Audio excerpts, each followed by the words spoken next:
welcome everybody to another episode of the Xbox International Podcast.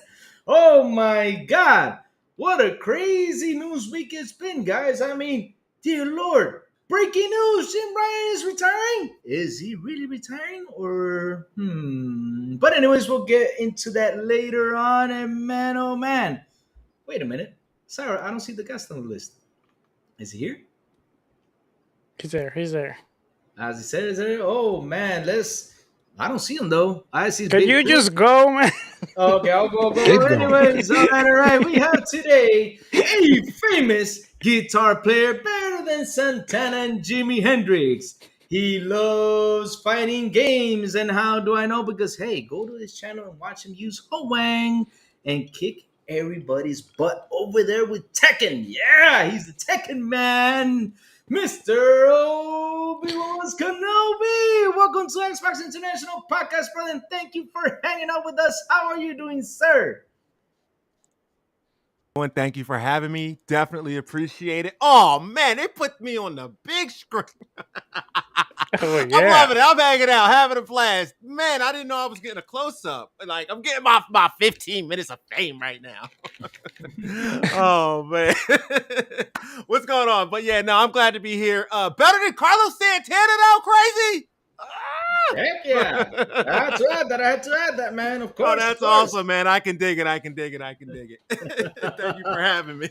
Oh, man, but welcome, brothers. We're going to have such a good time tonight, man. We're going to have a lot of fun, especially with this breaking news that came out, which is crazy. And speaking about breaking news, the man who brings the news every time on his podcast, Mr. Plume. How are you doing today, sir? I am doing great. We have some breaking news, as you said, that we're going to be talking about today that happened literally just before the podcast started. So I'm excited to talk about that, and it should be a fun show. And welcome, Obi. Happy to have you on the show. Thank you. Glad to be here. All right. Yes, it's going to be a great show. And speaking about greatness, that handsome, sexy, great captain, how are you doing today, sir? You know what? Usually I'd bust your chops about that, but I'll take it. Okay. Thank you, crazy. I'm good. I'm a little under the weather again. I feel like we're shifting into winter, and every time that the kids bring germs home, I'm getting all the colds. I swear, if I have another head cold in the next week or two, I'm gonna cry. I'm just gonna curl up in a ball in my bed. But I'm okay, and I'm excited that Obi Rose decided to come over here, listen to your shenanigans, and listen to your cleaning excuses and all those fun things. I can't wait for this show. Man, a lot of things are happening. So yeah, let's get into it. All right, let's get into it, brother. And hey, no excuse, because hey, I will post a video on Twitter and show you how my kitchen is doing. No. I just said no excuses. I'm super happy. It's almost done, man. It's almost done. I can't wait, man. Can't wait. And this weekend we will be painting. And since you were talking about cold, let's talk about the coldest man here on our channel, the one who is always Sourblow. How are you doing today, sir? Hey, how's it going? I'm doing all right. Excited to have Obi Rose Kenobi here finally. And excited to talk some gaming news. A lot of things happen, and yeah, Oh man. Yeah, it's been one crazy week. And hey, speak about acting crazy. I mean, this is gonna be a crazy question, but we always gotta ask it. Obi, what have you been playing, sir? Oh, bro, Mortal Kombat 1.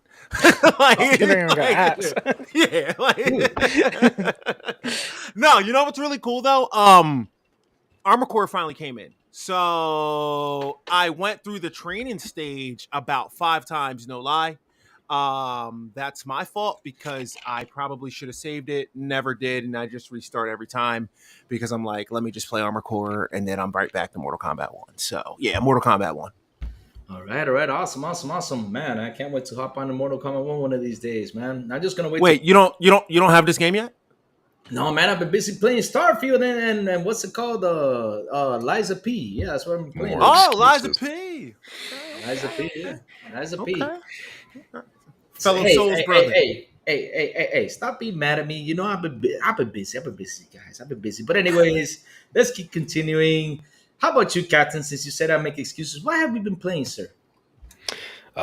Well, so I have not gone back to playing any Starfield yet because I've actually been busy with some stuff. I've been busy playing some Party Animals, which you also jumped into. We got Sour in there as well for some. Shout out to Retri, RSJ, Galvinston, October Snowman. Freaking what KY Bob, even Dealer ducked by real quick. He didn't play, but he hung out with us while we were being nightmare people.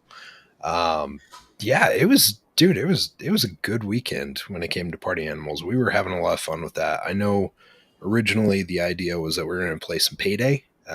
Payday servers took a dump, and so we couldn't really do that this weekend.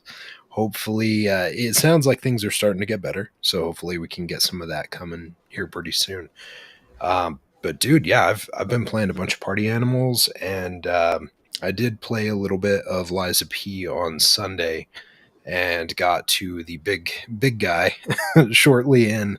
Got my ass handed to me multiple times, and was like, "Oh, that's right. I remember why I don't like these games. I have better things to do than get abused." And so I went and did other things. I'll probably go back and play it again at some point, but every time that those games come out, like Elden Ring caught my attention for a good bit, but even then it's still just, I get to a point where it's like, okay, do I really need to get kicked in the balls this many times from a game?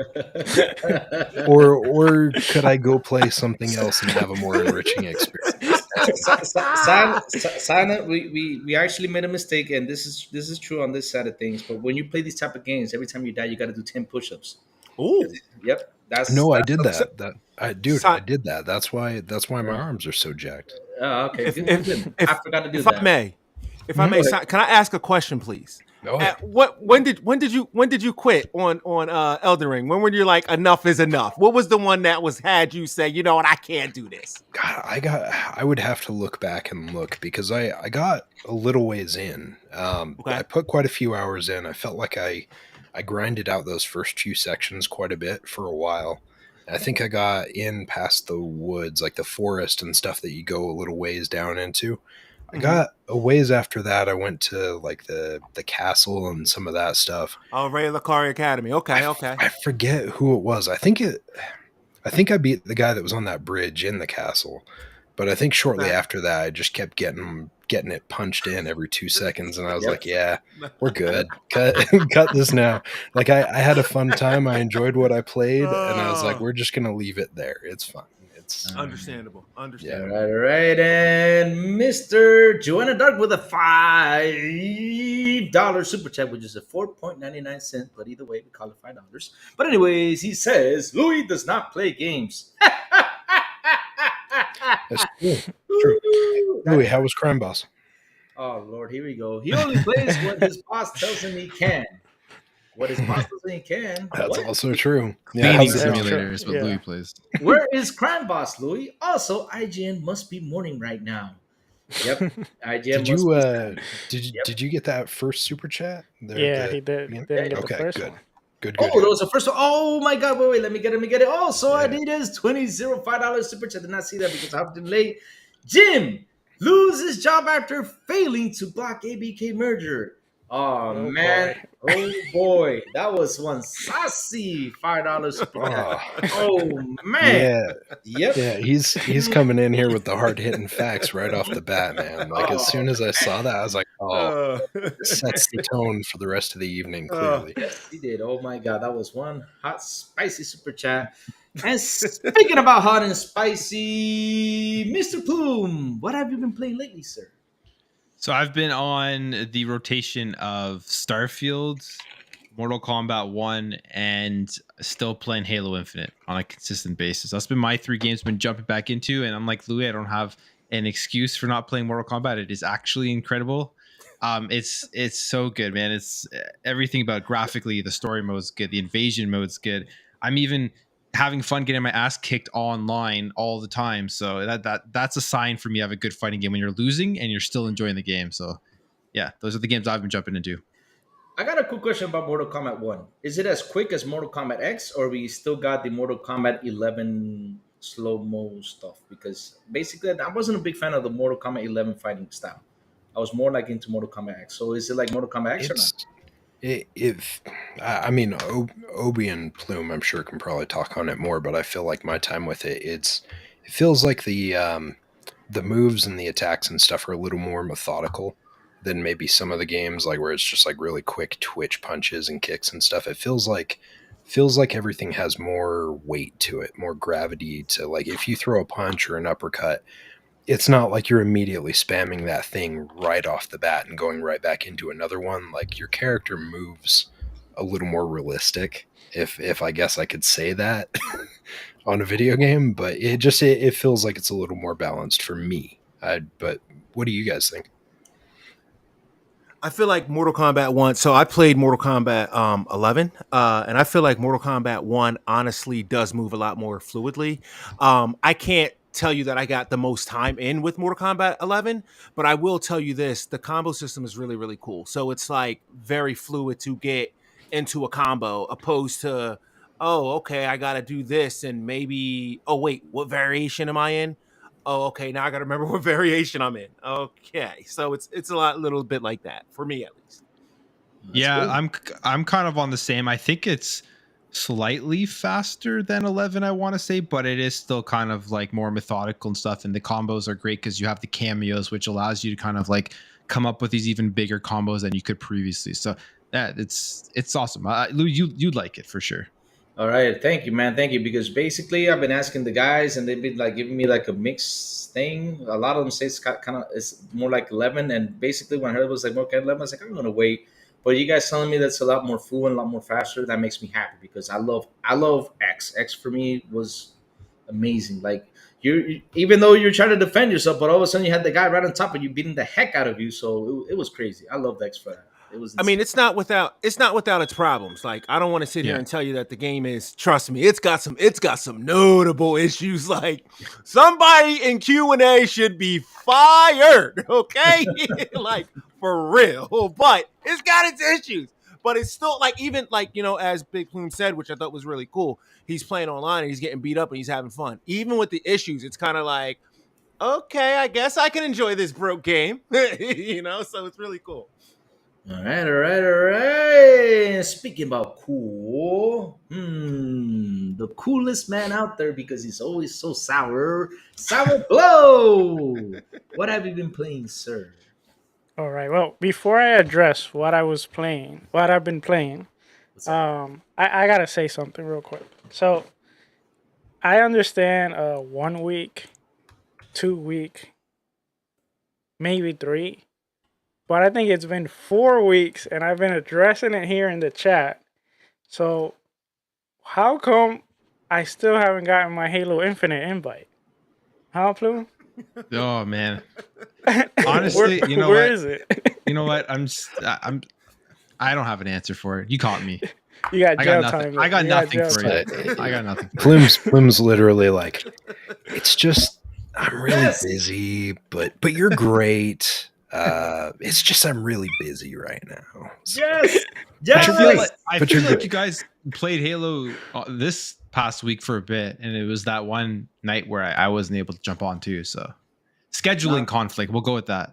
This is what you do. You gotta add him as favorites, and when you see him hop on and you see him playing Halo, hop in and just join him. That's what I did last time. There you go. See? No, I think he got me blocked. That's why. Oh my god, that's what. But anyways, Sour, what have you been playing, brother? Tell us. Oh, I've been playing Starfield, a bunch of Starfield, and like Silent said, we did get together and played Animal Party, the real fighting game, not Mortal Kombat. That's not violent enough. Animal Party, that's no, just jokes aside. Party Animals, great. Animal Party. I don't know what Animal Party is, but Party Animals, I know what that is. Oh, wait, yeah, isn't it sorry. Animal Party? No, it's Party Animals. Oh, it's Party Animals. Yeah, oh, sorry, okay. I missed someone. Mr. Dark ended up joining us too. My apologies, sir. I left you out on that group. Oh, sorry, go on. But yeah, I've been playing a lot of Starfield. Lately, I feel like as of late, now that I got the hang of the game, now I do feel that when I do play an hour or two, I really take advantage of that because at the beginning, it kind of feels like, you're more trying to like get the flow of the game. But now it's like yesterday I played like 2 hours and I got a bunch of stuff. I got a bunch of equipment, weapons, armors. I also got like 3 powers, and that was only like in 2 hours. And so I was pretty stoked about that invite too. That was awesome. Wait, for Starfield? No, for party animals. What do you mean? I played it with you. You said you just played 2 hours yesterday. No, Starfield. Oh, Starfield. My bad. All I can think of is party animals. My bad. Okay. I wish I could invite you to Starfield. That would be nice. That would be nice. Sorry. How about you, Crazy? What have you been playing? Besides getting drop kicked 5 times by Silent Cypher and party animals, do not play the submarine level with Silent Cypher. I mean, seriously, don't play it with him because he literally drop kicks you off the damn submarine. I mean, I'm not kidding. He has those clips on there. He literally recorded them and drop kicked me off those damn. And then something like it was nothing. I just hopping on, taking my time. All of a sudden, I hear boom. There I go. And I recorded every video because you best believe that's all going to get posted over time. Just to remind you. I know. But hey, I got a couple clips drop kicking you too, but no worries. I'll get you too. But other than that, I've been playing, like I said, Lies of P, man. I haven't gotten into Starfield. I party this weekend because I got a free weekend. Yeah, free weekend. Oh man, I get to play. Don't let her hear it. Don't let her hear it. Don't worry. Nah, she's going to a concert, so I'm good. I'm good to go. I'm gonna have a free weekend, brother. Free weekend, man. Oh man. But anyways, let's get into this episode because we've been into the introduction way too long. And hey, let's start with the climb. Xbox is the devil. What? How is it the devil? Oh, okay, I see why. Xbox strategy and plans, and of course the poll of the week, which we have not been doing the poll of the week for a while because you have not been doing it. No, sir, you've just been too busy talking much stuff. So many crazy news coming by. But anyways, what? Oh no, go ahead. I was just gonna say, of course, we're gonna talk about the breaking news too. That breaking news about Jim retiring, right? Okay, that's what they call it nowadays, but okay. But yes, we're going to be talking about his retirement too, which has been just out of nowhere. That's crazy. What a crazy news. But anyways, it's time for me to send it to Sourblow so he can ask our guests a couple of questions before he can hop on our plane. Take it away, Mr. Sour. All right, as you know, Obi-Wan, we have a flight theme here. So before you can get on the flight, we got some security questions. You got to go past the security screening. So, okay. So the first question is a hypothetical question. Let's say Constellation has chosen you to pick 3 games that will go into space in a time capsule as a mean of introducing life forms to our planet. What 3 games would you choose, and why would you choose these games? Oh man. Golly, that's a hard man. You just like tied my hands together, like 3. All right, hands down, we gotta go Metal Gear Solid 2. Metal Gear Solid 2. Okay. Gotta go Metal Gear Solid 2. That was like a great intro into PlayStation, at least for me. It's one of my favorite games. I have no idea what the political BS behind it means. I just think it's really cool because at the end of the game, you're a ninja and then you're just sniping somebody and you're like, what did I just watch? But it's really cool because there's some guy named Revolver Al-Salat and his name is Shalahaskas. And you're like, yo, what is this? I don't know. It's the coolest thing ever. But in part 3, guess what I'm going to be able to do? I'm going to be able to make my own food. Yeah, so I'd have to go with Metal Gear Solid 2. We got to go Tekken 7. Tekken 7. I know Tekken 8. Yeah. I know Tekken 8 is coming out, right? But Tekken 7 is where my roots are, man. I got into fighting games about 2 years ago, full blast, and I feel like it's a great way to actually teach people how to play a fighting game. It teaches you everything you need to know from blocking to Oki to working the neutral. And those can be big and scary terms until you start learning how to do it. And then it just becomes like, okay, cool. You understand what's going on. I'm not 100% perfect with it, but I love it. Oh man, this is like bad. These are some bad choices. Like, I'm No, like they're not thinking about bad it. choices. Yeah, I'm gonna be laying in bed at night. Like, did I really say Metal Gear Solid 2? I'm sure I could have went with like Kingdom Hearts. Dude, Metal Gear Solid 2 is great. Yeah. Hands down. No ifs, ands, or buts. Tell the fat lady it's over in 5. Yo, we're going with Ninja Gaiden on Xbox. Oh, On Ninja Let's Xbox. go. Ninja Gaiden on Xbox. No ifs, ands, or buts about that. That game has to go. That's the only game that has like, or one of the only games that has ever moved me to cry, and I mean cry from frustration. Like, I mean like start shaking. Like, this game is an effing cheater. I'm so mad. Yo, yeah, that game is amazing. Ninja Gaiden. And then, man, I hope I'm not spoiling this for anybody, but like the end of the game where you got to fight like 7 helicopters and everything that you've ever fought in the game and every monster, and then like this big like statue thing, and then that's not even the end of it, because then you're in a volcano, and then you got to fight then after you fight the thing that comes out the lava, then only then can you fight the main boss. Makes no sense, but the game was great. So yeah, we gotta go with it. For real. See, For real. I've never played all the way through that, but you telling me about that ending makes me want to get to the end of it just because of how ridiculous it sounds. Dude, before you even get to the end of that, yo, it's like really crazy. I think it's like chapter 13 or 14. They have like, it's like a building, right? With like 3 floors, right? So you fight your way up to the 3rd floor. And as you fight there, something will grab you and bring you down to the 1st floor. I can't tell you. Yo, the love-hate relationship I have for that game. You have no idea. That reminds me of Alan Wake, where it's like as soon as you get a good weapon, all of a sudden they strip you of everything and start you back to nothing again. You're just like, you suck. It's bad, man. But no, I think that was when like games were like really, really. I'm sure I could have had better choices, so. But I'm sorry. No, they're great choices. They're great choices. Yeah. All right. Well, your next question is also a hypothetical question. So, you're on a flight and you decide to sleep for the duration of the trip. When you wake up, the person, the gaming, your gaming idol is sitting right next to you. Well, 2 parts of the question. The first one is, who would your gaming idol be? And then the second question is more like, you have 2 to 3 minutes to introduce yourself and, give them your elevator pitch. What will you tell them? Wait. Oh man. Dang, it'd have to be Miyazaki, right? So, man, so it'd be Miyazaki, and if I got a chance to like talk to Miyazaki, I mean, like, one, I would want to like speak in like Korean, right? Or not Korean. Is he Chinese? Japanese. I'm messing this all up.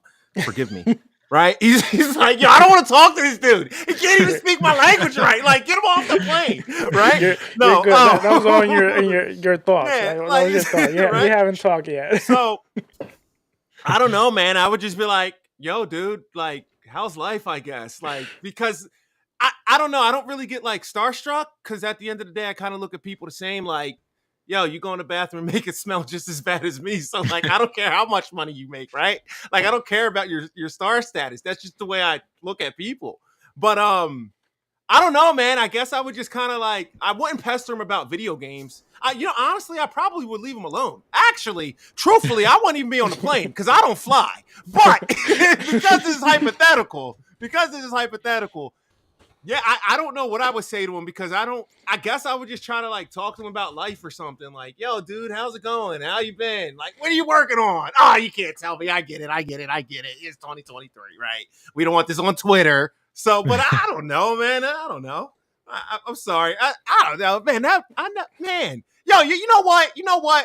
Next time I'm gonna need some practice questions, right? Like, you know how you get like a PSAT and then you take like the P or the SAT? I'm gonna need like the PSAT. Oh man. All right. Well, the final question. In Super Mario World, in when level number 15, when No, I'm just kidding. I'm sitting. I'm like, yo, wait a Where minute. does he go? Literally, you were like in Super Mario World. I was like, the movie, the new movie with Chris Pratt, the movie with John Leguizamo. Are we talking the game with Donkey Kong? Is he gonna ask me who's the real villain? Because Mario's really the villain. A lot of people don't get that. Somehow the villain won. What? I don't know. Yeah. We're gonna talk about that some other time. But let's start the flight. You passed the security screening, so let's take it to our captain to Wait, how are we on a flight? Obi doesn't fly. Is it a bus today? We're forcing him. We're forced kidnapping him. Wow, this went to a weird place. Oh man. Oh my god. Oh All my right. Well, ladies and gentlemen, Sour's turned on the subscribe button. If you haven't already subscribed, please do so. Please stow your food and beverages next to your desk, underneath your seat, or in front of you. Please take your seat and fasten your seatbelt, and also make sure you've hit that notification bell. We gently remind you that smoking and drinking are not prohibited on this flight. However, shedding any tears over the newly announced Jim Ryan retirement is strictly prohibited. If you have any questions about our flight today, please don't hesitate to ask one of our flight panelists. Thank you. All right. Let me make a quick shout out to the chat, man. We got a lot of awesome people here tonight. Woo-wee. Let's go real fast before we start the show. Mr. Joanna Dog, how you doing, sir? Talos, the man with the bray. Adidas 20. What's up? What's up? What's up? Let's keep going down this. G, maybe. G, maybe. Yeah, that's definitely, he needs to make a rap CD. Let's go, G. I'm so sorry, G, maybe. I'm so sorry. I'm so sorry. Rachie, what's up, Rachie? Sarches Martinez Gaming. Hello. Keep on going on this awesome list. Who else is here? Let me see. Oh, let me see who else is on here. Oh, man, this is... Oh, Eternal Shaddai. What's up, Eternal Shaddai? How you doing, sir? I wonder how ASCAP is after this news. Oh, we'll ask him later. But anyways, going down this awesome list. Let's see. Oh, Jedi Peter. What's up, Jedi Peter? Oh. My brother from high school. What's up, Mike Zurek? Happy to see you here, my dear brother. But anyways, let's start this show. We got lots of stuff to talk about. Let's go. All right, crazy. Since you're already there, why don't you tell us what happened today? Let's start with that. Let's start with the hot news. Okay, I can tell you what happened today. So basically, I woke up this morning, had a coffee. No, not that. Why not? But that was part of the day, isn't it? The big news, the breaking news. Oh, my kitchen counter is almost done. That's big news. God. Oh, no, I'm just kidding. Anyways, Jim Ryan is retiring. My God, what is going on? Why is that man retiring so soon? Especially since he grabbed the, what's it called? Grabbed the steering wheel? Or the, how do you say estribo in English? I don't know. I get really nervous as to what you're trying to say. Oh, I don't know. But he grabbed something. He grabbed something. He grabbed something. He grabbed something to take charge of the PlayStation, and now he's retiring. He grabbed it in 2019, and he's retiring now. What's going on, guys? I mean, what a crazy day. I mean, this literally started like at 6 p.m. Almost there, 5:30, 5 something. I don't know, but man, crazy news right there, man. Man's retiring. Wow, what happened, guys? What happened? You tell us, Chris. Okay. Is that all you got? Come on, let's hear it. Let's hear you spin that tail. Okay, come on. Let's go and let's bring it. What happened? Could it be since he failed with the deal, or could it be that he is taking PlayStation to places that it has not been before? I mean, seriously, this year just one game out of their studios and a bunch of third-party games. I mean, what's happening? Not only that, we got a $200 controller that's supposed to be elite with an inferior battery. We got a PSVR 2 that does not have any games, because I saw people on Twitter like literally hanging it like it was a hat. What else has happened? The Surface's price is going up like crazy. Not only that, we got rinse and repeat games, remastered, remastered. Oh man, I mean, I could go on and on of all the mistakes Jim has made through this generation, trying to close down the PS Vita and then reopening it, saying he was just going to make games for PlayStation 5, and then he has to go back to PlayStation 4, then saying that he was going to do a year later PC games. Now it's 2 or 3 years. man, oh man. I mean, seriously, this guy was taking PlayStation down to a road that was going insane. Not only that, messing up that deal that everybody got from Microsoft and just getting Call of Duty. Jesus, no, no, no, no, no, no, definitely. Mm-mm. I'm telling you, ever since that man grabbed that wheel and took is it the helm? I don't know what he took. He took something, but he just Took the helm. he took Crazy. the helm. Yes, he took the helm. Thank you, the helm. He took the helm and has made a mess out of this thing. Even though the fanboys won't agree, but hey, man, I love what Sean Lady did. I love the way he pavemented everything, and I love the way he had PlayStation going. But this guy grabbed this thing and just I was like, man, if he keeps on handling it, he's gonna destroy it. But here and now he's retiring in a good way. I'm happy that they're gonna get probably somebody, because let's hope they get somebody that can grab PlayStation and take it like how Sean Lady took it and make it how it was. Because hey, because of PlayStation, we're getting all these cool deals, all these cool stuff that's happening with Xbox, and so we want this competition, want them to compete. That's the truth. If they don't compete, man, they're out of there. They're gonna lose, and part of another company is gonna grab them, and it's gonna get messy. And we don't want that. I mean, seriously, I'm a guy that I'm always positive with competition. I love it because of all this competition. This is what Microsoft is doing, seriously. And Jim was making a mess. So, who should we start with? Should I start with our awesome guest, Obi? Tell me, what did you feel when you heard that Jim Ryan is retiring? What did you feel, brother? I'm gonna let y'all in on a little secret that a lot of people don't know. All right, What's up? Jim Ryan's secretary is my aunt. I knew about this yesterday. She penned me an email. Yep. I see Silent looking like, is he? Yeah, Silent. Yeah, Silent. Let me tell you something. You're Penned yanking me my an chain. email. And you know what she said? She said, "Oh, Jimbo." That's what we call him, Jimbo. Jimbo! She's like, "Oh, Yeah. Jimbo." She was like, "Yeah, he just really want to get on that yacht and chill." So he's gonna go hang out with the, remaining 55 that he has left, and he's gonna be on his yacht. Dude, honestly, I'm not gonna lie to you. I was like, yeah, right. I couldn't believe it, right? I didn't realize he did all that stuff. I mean, dang, Lou, like you was reading a resume, bro. Yo, Well, he does. you know he does what? have a If pretty I need a robust lawyer, I'm resume. calling you, Lou. Okay, that's simple. Like you got to defend me. Yo, that was crazy. I didn't know he did all that for real. That's not something I knew. Yeah, I think there's been some messed up decisions at PlayStation.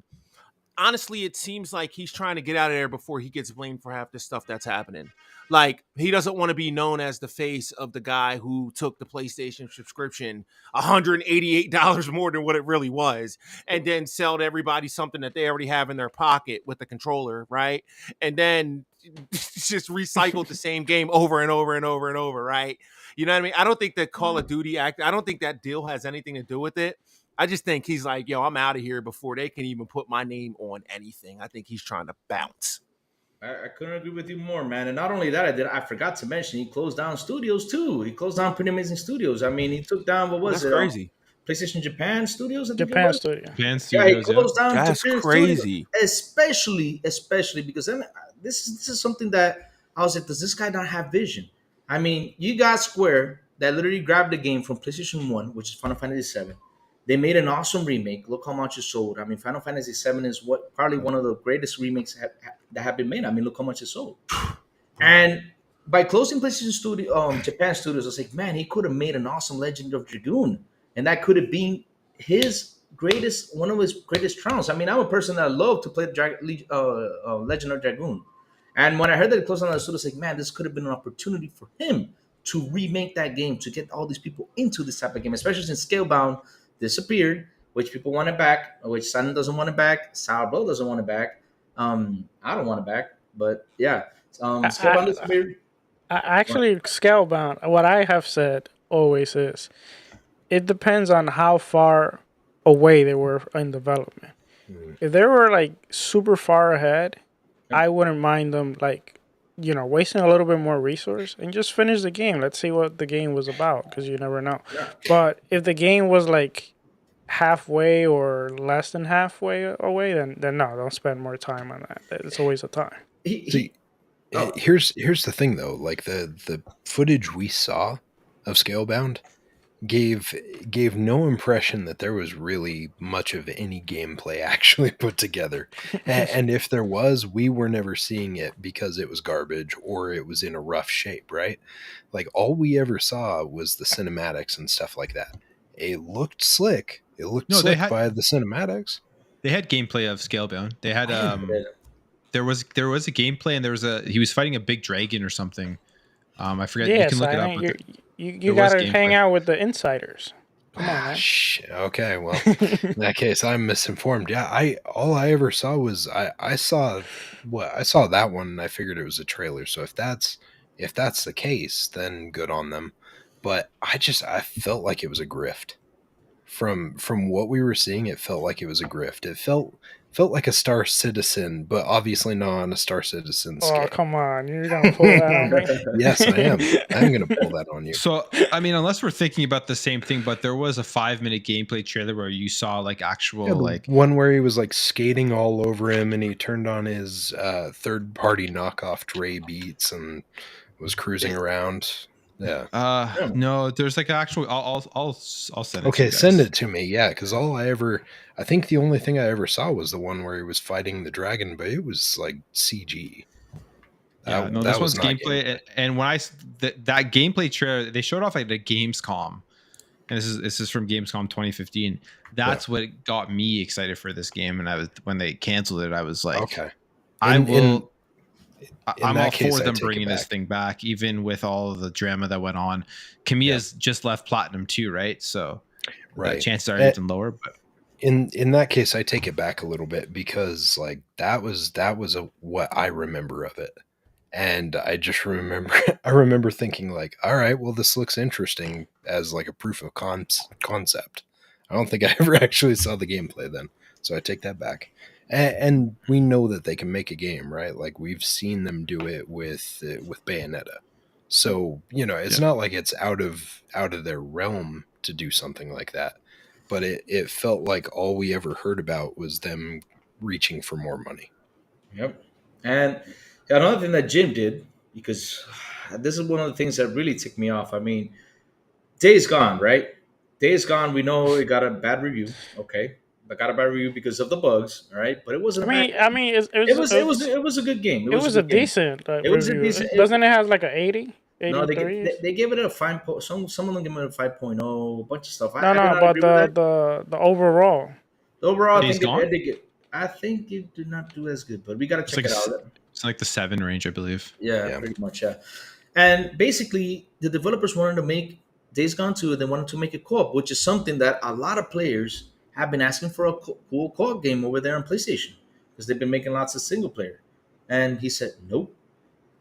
And he canceled a whole bunch of games just to get what's up? Oh, real quick. It has a 71 for reviewers, and the users gave it a 8.4. So it's not bad. I mean, I think the biggest issue with Days Gone is that they didn't let them make a second one. That was his biggest thing with that game, that he made that studio work on remakes instead of fleshing out their entire vision. Yeah, they missed such an opportunity. It would have been like if you had been like, okay, State of Decay 1, okay, that's it. And now we're not going to give you a State of Decay 2 or 3 to actually flesh out that engine, that idea. Like as soon as you cut them in such an early stage, you're never always going to land it the first time. Like not everyone sticks that first landing. Usually there's a second or third game where they start to get there, but you have to have time to actually build that up. And he cut that right from under him, unfortunately. Basically it was messy. I mean, Jim Ryan canceled a bunch of games that could have been good. I mean, we could have caught probably a new Uncharted a different way, or we could have gotten something else. Instead, he just went to gas games. Yeah, let's make gas games. Basically, I don't understand what. Why? Why he had such a cool trajectory? Why ruin all that stuff? Why? I mean, PlayStation had an awesome trajectory. I mean, I have my PS5 here, and you ask me, Lloyd, why have you been playing PS5? I think I just played Ratchet and Clank this year. That's it. But other than that, I'm just waiting for Spider-Man. Nothing else. Spider-Man. Mortal Kombat? What? Mortal Kombat? Nothing else. Mortal Kombat. Mortal Kombat, man. Mortal Kombat. Okay, Mortal Kombat. No, I'm not gonna get it on. Tekken 8. Tekken 8. Tekken 8, yeah, Tekken 8. Since you play horror wrong. Oh, you know what? I can't wait to fight you, crazy. You bring horror wrong. I can't stand him. What do you mean can't stand him? He's the best. Horror wrong. You're right. Yeah, then you get people online with these 10-string gimmick. Come on, man. Don't hit me with that. Yo, man. Ho Wan can kick anybody's butt. He's like the Chuck Norris version in that game. I love Ho Wan. He's cool. Oh, man. Basically, yeah, I've always been a Ho Wan fan since Tekken 3, man. You did not play Tekken 3. For me, Tekken 3 has been the greatest. I mean, that would be for another day. We'll get into that discussion for another day. Oh, but yes, absolutely. I would love to talk about this. But seriously, Jim, I don't know why people loved him so much. I think it was just to love him because he was the head of PlayStation. But was he doing a good job? Was he? So yeah, but that's not. Hold on for a second. Right? Let me jump in here real quick. That's not. And I'm not. Listen, I don't care either way. Like, I know there's this whole big thing with like PlayStation or Xbox. I don't care about that. Right? Play whatever you like.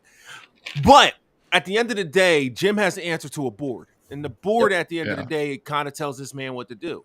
So did Jim really close that studio? Or did the board close the studio and make Jim read the piece of paper? You see what I'm saying? Like, this kind of seems like Jim is like trying, like, and this is, I'm not trying to defend the guy, but it seems like he's kind of like, yo, you know what? Yo, you guys are doing stuff that I don't agree with. Yo, I'm out. Yo, that's dumb. Are you serious? That's retarded. Y'all really gonna take this and up these prices? Come on. The average person can't afford that in the first place. I could be wrong. Jim might be the dude who's going, no, they tell him to bring us more money. I don't know. But it just seems like he's trying to run from this. I don't think he's trying to run from it though, because like look at that state of play or whatever it was where they ended up showing us the portal and all those things, right? He had the smuggest big money grin on his face when he's like, thank you for being a loyal supporter of Sony and never wavering and blah, blah, blah. And here's another thing we can stick up, like, you know, like the 19 inches of Venom, right? Like, the 19 inches of Venom. Yo, you ain't no guy, yo. Like, let's be honest, right? Like, he had a grin on his face, like he knew what was going on, and he was like, dude, I'm getting paid either way. I don't care. Yeah. Exactly, because that's what I'm saying. I think he got to a point where that's like what it became, right? He's like, yo, come on, you guys I've been trying to go right this whole time. Y'all keep going left. You know what? Just keep writing the paycheck, man. I don't care anymore. As long as you sign it, I don't care, you know? Here's the thing though, right? Before I go to the super chats, here's the thing with him, right? He basically made this console, instead of him loving for what it is, he made it like a commercial thing, right? He just made it a money thing. That's what I'm seeing that he made. I mean, guys, when have you seen Jim Ryan grab a controller? When have you seen Jim Ryan play? When have you seen Jim Ryan? I seen him grab a controller. Yeah, there's a picture of him. Yeah, we saw him.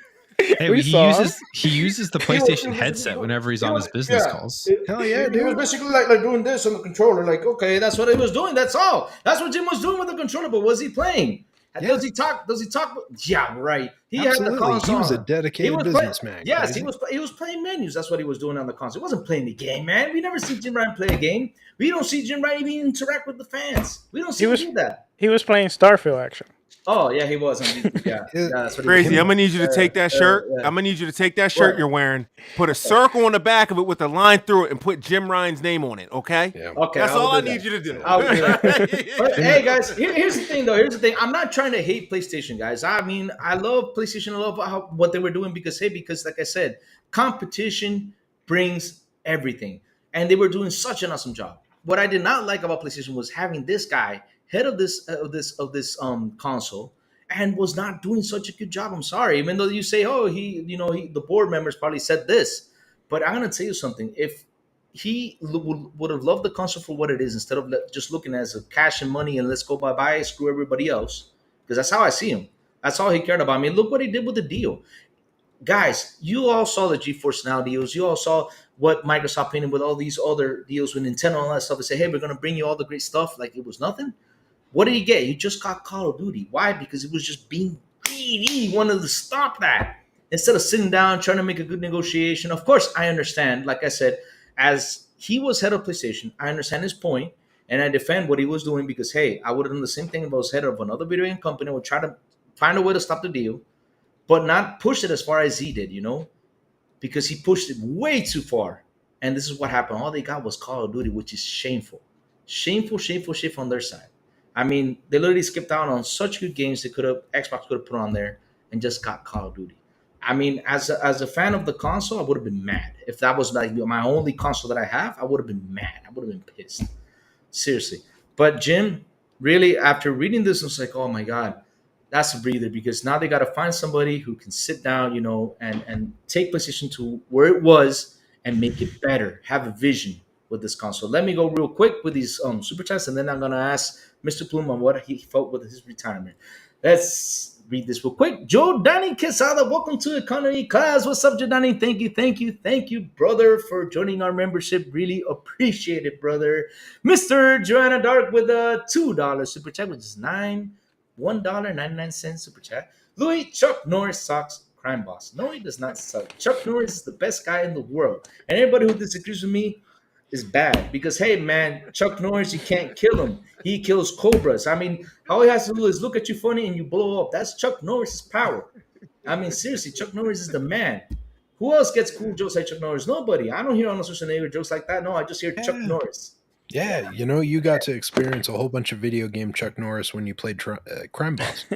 Oh well, basically, Crime Boss is those. No man. Yeah. I don't No, it was great, dude. Yeah, we did. First water being sold at Maverick.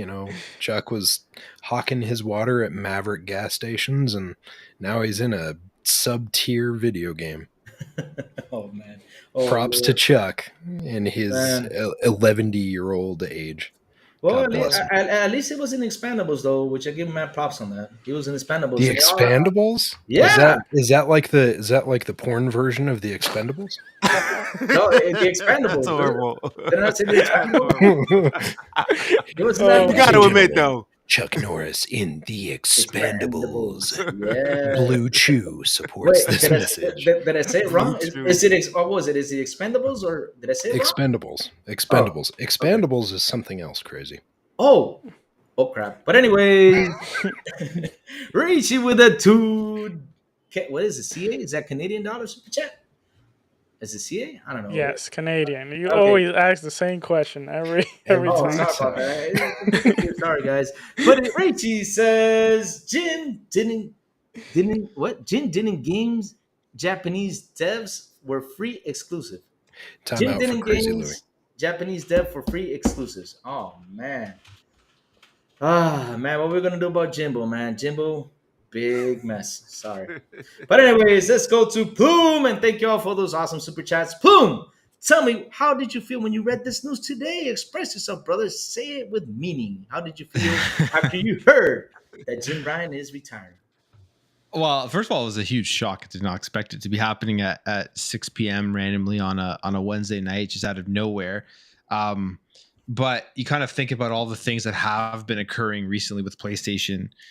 And right from the beginning of this entire Activision Blizzard thing, that PlayStation was so adamant at trying to stop, really not having great arguments as to why they wanted it blocked. I understand Jim Ryan's a businessman, and it's far better if the deal doesn't go through for PlayStation than if it does go through. But their arguments that they proposed just didn't make any sense. Then we saw about everything come out in his emails, and that he actually never cared about Call of Duty. He knew it wasn't about Call of Duty exclusivity, and he was literally just trying to do everything he could in his power to block the deal. It kind of all came together when this announcement came out that I honestly thought that if this deal wasn't stopped, it was like Jim Ryan's last straw, and something was gonna happen after that, whether he was gonna be fired, whether he's gonna be replaced. But he obviously decides to retire, and maybe, I don't know if this is fully on his own terms, him retiring, because I believe he's only in 53 or something. I don't think he's younger than Phil. Yeah, dude, that's a rough 53. My goodness. Yeah. So I'm just speculating here, but I have this feeling that he was kind of pushed into retirement more so than him choosing this on his own terms. So yeah, it was very surprising. And the whole reason I think it's happening is because he took over PlayStation at a time where they were flying high. PS4 was selling insanely well, sold insanely well, right? Like 100 million plus units sold of that console. Just absolutely decimating Xbox in a time where it really was just about console sales last generation. That's what the main measuring stick was. And then you saw Xbox starting to kind of like change their strategy, expanding out, getting away from caring that much about console sales, making more about an ecosystem. And I think Jim Ryan comes in and he had an opportunity to make moves to stay ahead of the curve and kind of combat whatever Xbox was going to do going forward. Even with these major acquisitions with Bethesda and with Activision, I think PlayStation could have been at a place right now if they would have started earlier with changing up the way that they ran the PlayStation business, which would be putting games on PC, expanding out the way people play, going out there and focusing more on games outside of the virtuous cycle of the 3 or 4 or 5 whatever main games PlayStation knows will make them millions and millions of dollars.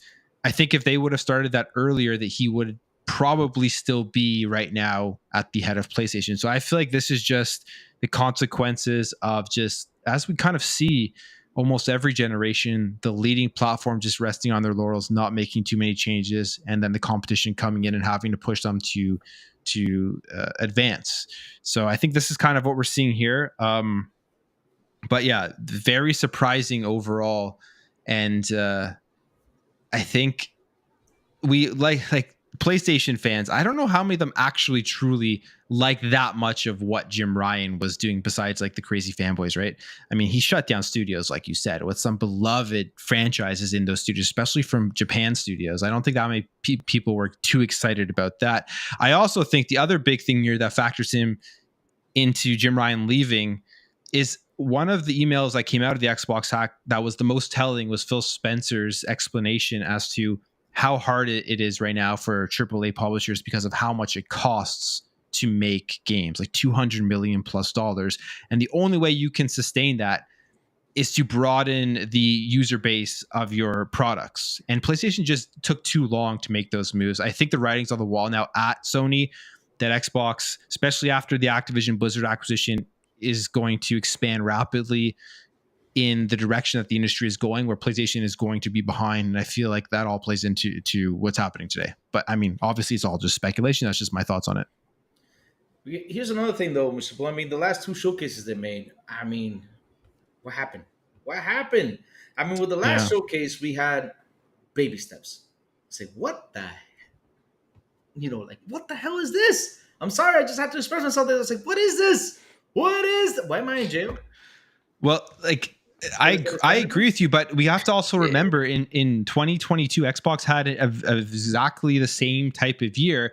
The difference is Xbox had a thriving Game Pass subscription where they were getting tons of content in there to make up for the lack of first-party content, whereas you can't really say the same thing for PlayStation, as they were just expanding out into PlayStation Plus. So I think it's harder for them to have such a down year.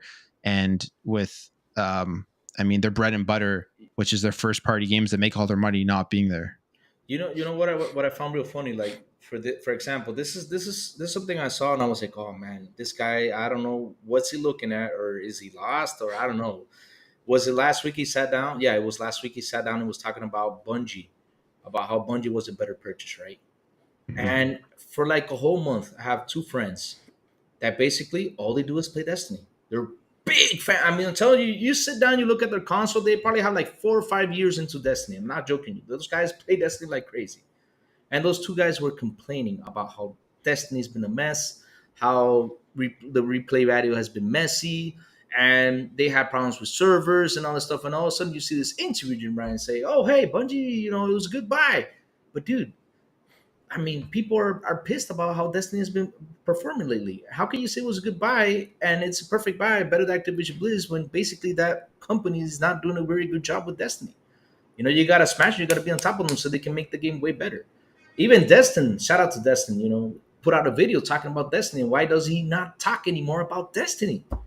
That's crazy. I mean, he was a big fan of Destiny. Now he's like, I just don't want to talk about it anymore. And after I read that, after I saw what he said about that, I was like, oh my god, I feel like this guy's lost. I don't feel like he's sitting down looking at the facts of basically what this console is doing. He's just looking at those numbers and looking at that money, like, yeah, spit out some money. And it's even like the credit I would say Jim Ryan deserves is the PS5 still selling well and being able to like get through the global pandemic, which obviously had a huge effect across the entire industry, and still be able to sell tons of PlayStation 5 units when it clearly had effect everywhere. So I think that's like the credit he gets. But if you even look at the beginning at the launch of the PS5, he was always kind of reacting to the industry, like with the generations thing. Like in what world would it have made sense to cut off 100 million PS4s with launching the PS5s? And then we all know what happened. He changed his tune, believing in generations, trying to like get backwards compatibility back on there, which I honestly still think to this day they would have rather not had any backwards compatibility on the PS5. And if Xbox didn't push how big backwards compatibility it was with their program, we may not even have it there. But all of those things, it was always seemed like Jim Ryan was always reacting, where with the PS4 it was like a different story under Sean Layden. Exactly. I mean, like I said, Sean Layden put into the way, Jim grabbed it, he pushed it to a limit, and it's like what Mr. Dark said. Mr. Dark says Jim overplayed his card and it cost him. I agree with him. He overplayed his card. I mean, seriously, I don't understand how people can defend him. I wouldn't defend him because at the end of the day, what I saw as a guy who loves to play video games, I'm seeing this like he's going into a big mess. And like I think it was Obi who mentioned it, or was it Silent? I don't know. Was it you, Mr. Plume? I don't know. But one of you three mentioned right now that he was just like he wanted just to run away. Let me get out of here before this smashes into my face. Yeah. On the big mess he was making. I'm sorry, but it was a big mess. And even though he got his position right, he still has to what's that word? Like asesora Sourblow. Help me out with that. I forgot that word. But he even though he was the head of position, he still had to sit down and give advice. That's the word, advice to the board to the guys on the boards and stuff like that. Tell them, hey, why don't we do this? Take the PlayStation to this level. Why don't we sit down with the studios and make this game? This game probably do well, sell well. He has to give advice. Where is he going to go? Crazy. But anyways, crazy. Real quick before you dive more into it, because we got to make sure that we get Obi Rose Kenobi out of here, so he can get to taking care of some things off side of the podcast. So he's gotta go. Oh no. Yes. Yeah, because we only have him for a little bit. We were fortunate to have some time with him, but we want to make sure that we get him out of here in time so he can take care of stuff. All right. So if you want to, Obi Rose, do you have anything else that you want to kind of throw in about this real quick before you jet, or? No, I think you guys covered it all. To be honest with you, I didn't know the rabbit hole went this deep. Not gonna lie. I'm sitting here. It's messy. It's messy. It's messy. Wow. All right. Yeah, that's bad, man. Yeah, I guess it's a good thing he's out. Listen, here's what I do. I hit that power button. It goes beep. Oh, I just got that update though, where you can hit the thing and turn it off. So now I just hit the power button and you hear this. Yeah, that's all you hear. Silence. Yeah. And I just push buttons, bro. I'm a good soldier.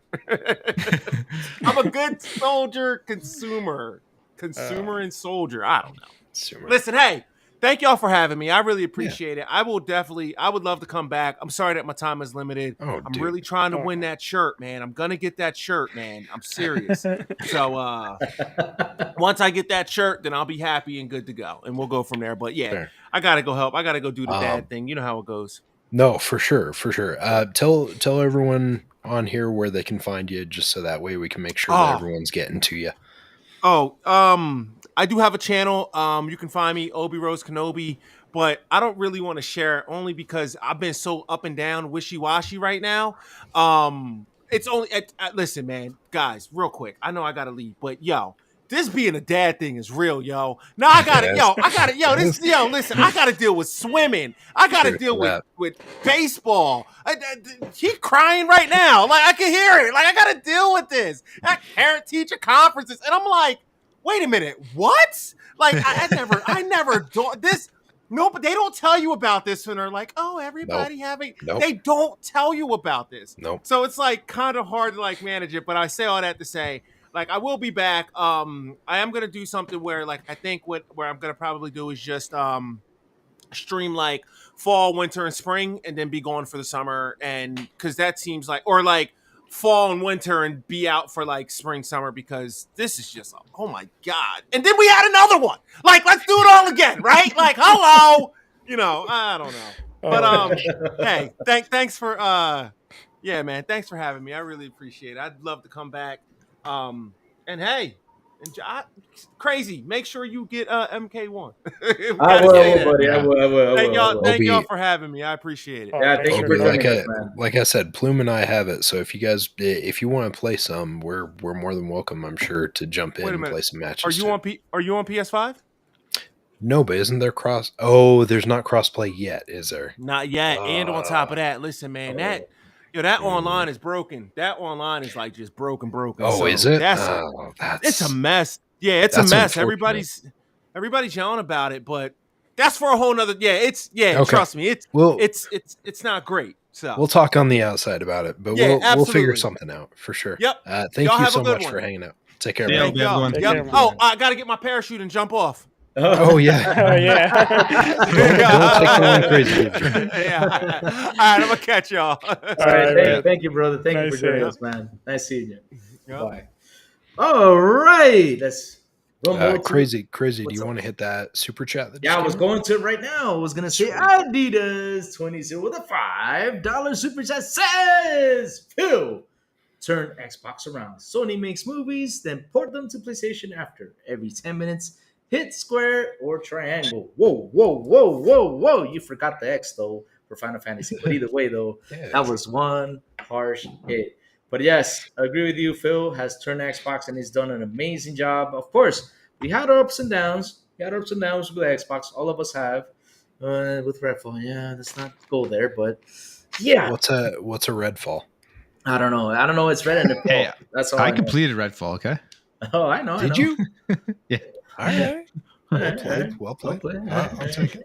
I'll hop into it soon, too. But anyways, Sour, you're leaving. I was going to ask you. Sour's going to break a world record. Oh, Lord. Yeah, he is. Oh, man. But anyways, let me jump to... Oh, Captain, did I already ask you? No, I think I didn't. Captain, tell us, what did you feel about hearing Jim Ryan's retirement? Go with me and say it with love and go for it. Express yourself, brother. Dude, we'll just go ahead and start right now with my victory lap. I called it. Okay. I called this a while back. I forget if we talked about it on here, if the question came up, or if it was just on Boom Show or wherever. But someone asked me, is like, do you think that if all this stuff happens with ABK, with everything that's going on, do you think that Jim Ryan continues in his position? And I said no. I was like, I think realistically, at the least, they shift him to a different position. We've seen stuff like this in the past before, right? Like, I want to say we saw it, in the PS1 to PS2 era when there were a couple of issues, PS2 with PSP when Ken Kutaragi was around. They kind of shifted things around. They moved Kutaragi to like a completely different thing. And they were just like, yeah, you do your thing over here. And he's just like, okay, well, I guess I'm not leading the shtick anymore. I think this is the same thing, right? Is like, there's a lot of things at play. We don't know exactly which one was the straw that broke the camel's back, but we know there were a lot of things at play. There was the ABK deal. There was the leak that just happened with all the data. There's things at play, and whether we'll know the answer as to why the reason was fully, who knows? But there's a good possibility he could have been like, I'm tired of this crap. Like, I didn't realize what I bit off. Or it could have been something where he was requested to step down. Or it could have been something where they're like, hey, we want to move you to a different area. And he's like, better yet, how about I just retire? Like, who knows? Who knows? Like, we'll probably never hear the actual story to it. But based on everything that's happening right now, it feels just a little too coincidental that it's like, oh, I'm retiring because I just decided that it's time. Like, there's a lot of things at hand, a lot of things at play. There were probably some heated meetings over the last couple of years, especially between the Actibliz stuff and everything going on. For me, like, there were a lot of things. There were a lot of things happening. I think Jim, it will be a better thing for him to be replaced by someone else. Personally, I don't think he was doing them any favors. We saw the track record. You talked about the track record. There were a lot of things that were concerning for people on the Sony side of support, right? Like, I know we saw it a lot on Twitter, and it's usually the vocal minority, but there were a lot of people defending the decisions made. And I'm sorry, but whether you like your plastic box that much that you're willing to die on that hill or not, some of the decisions made were not good decisions. I'm sorry. Like, if Microsoft makes bad decisions, we call it out. If Sony makes bad decisions, we call it out. Nintendo's off there sniffing glue, doing whatever in the corner in the classroom. I don't know what they're doing. Maybe eventually we'll get a Switch 2. Who knows? But, like, if someone's making a bad move, we call it out. And it's not from a point of malice. It's not from a stance of like, ha ha ha, I told you, this sucks, you're doomed. No. We've seen this. Like, most of us have both consoles and a PC and a Switch, whatever consoles, right? Like, we're all in the ecosystems. Yep. So it's not like we're just being fanboys for the sake of it. Nope. When we see problems, we call it out. And there were a lot of problems during Jim's reign. And so we called it out. A lot of people didn't appreciate that. I'm sorry. The truth hurts sometimes. It wasn't a good deal. It's just like when we called out Redfall. Microsoft's made mistakes. Sony's made mistakes. Nintendo's made mistakes. We move on. Hopefully they put someone better in his position. It sounds like they already have someone lined up. And hopefully he's a good successor. I think he's temporary. But I will say this about Jim. I understand his moves, even though, I just like you guys, I don't agree with them. But I understand in the sense that he's a business guy. He's not really a gamer, like we have said. Yep. So the move he did was he got a hold of a PlayStation that was like probably in one of its best moment. It had basically no competition in regards to its direct competitor Xbox, which was in a very bad spot when he got it. And PlayStation had a huge name. Everything was going well for them. So his thing, probably was like, if it's not broken, then why change it? So what he did was, his plan was to continue, the same type of games. He kind of recycles a lot of the same business strategy, and just like it happened to Nintendo, where they had to completely change their strategy, and they came with the hybrid Nintendo Switch. Xbox had to adapt, and they came with a better, business proposal, or at least for us, the consumer. They came with value, so gamers are slowly starting to to figure it out. Like, at the end of the day, I might like these games, but like, how many games are you really getting like each year? You probably get 1, 2, because sure, they started strong because they had some game cooking there. But these games take time, and they have, there's only so many studios you have. As for Xbox, they really prepared a strategy. They were well prepared, and I think they completely changed the game on Sony, and that's what happened. I don't think it's necessarily all that. It was all like bad. It's just that since Microsoft did it better, it looks bad. Like, for example, the backwards compatibility, and you being able to use your old control on your new console or vice versa. That was something that is not usually done. But as the competition is doing it, people look at it and like, why are you not doing this? So I think Xbox has done a lot of that, and it has made Sony look even worse. And then, not trying to defend them or nothing, just being objective. Objective here. I don't know Yeah, if you guys want to chime anything but before we move on. here's the thing, though, sir. You mentioned like a word that he kept on with the business strategy, but what I think is he literally did not keep it going. He tried to change it, but it was not just a good change. No, For no, me, for me, it was not. Like, for example, like I mentioned before, gas games. yeah, but I Like, think that came why? after he noticed where things were going. Because, like, if you look, when are these game as a service coming out? We don't really have What? dates. That's the thing. I think I think games as a service is kind of something he has to do, but I think he just took too long to start developing them. Like Yeah, it's going to be way too late for them. Or not way too late, but it's going to be, it took too long. And obviously he does have to respond to the board, and they're probably looking at the ABK deal closing soon. And they're getting more and more worried as to where the industry is going. And because it costs so much money to make these huge AAA games now, it's if you get 1 or 2 games a year from PlayStation, it's probably unsustainable for them to make more than that with how expensive they are.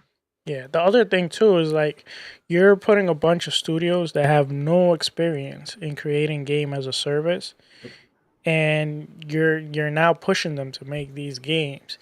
And how things are going right now, if you start pressuring them and telling them they have to release them to like a certain date, that's not a good formula there. So that can be a disaster. Yep. And here's I even talked about this on Monday, right? On Boom Show. I was talking about service games.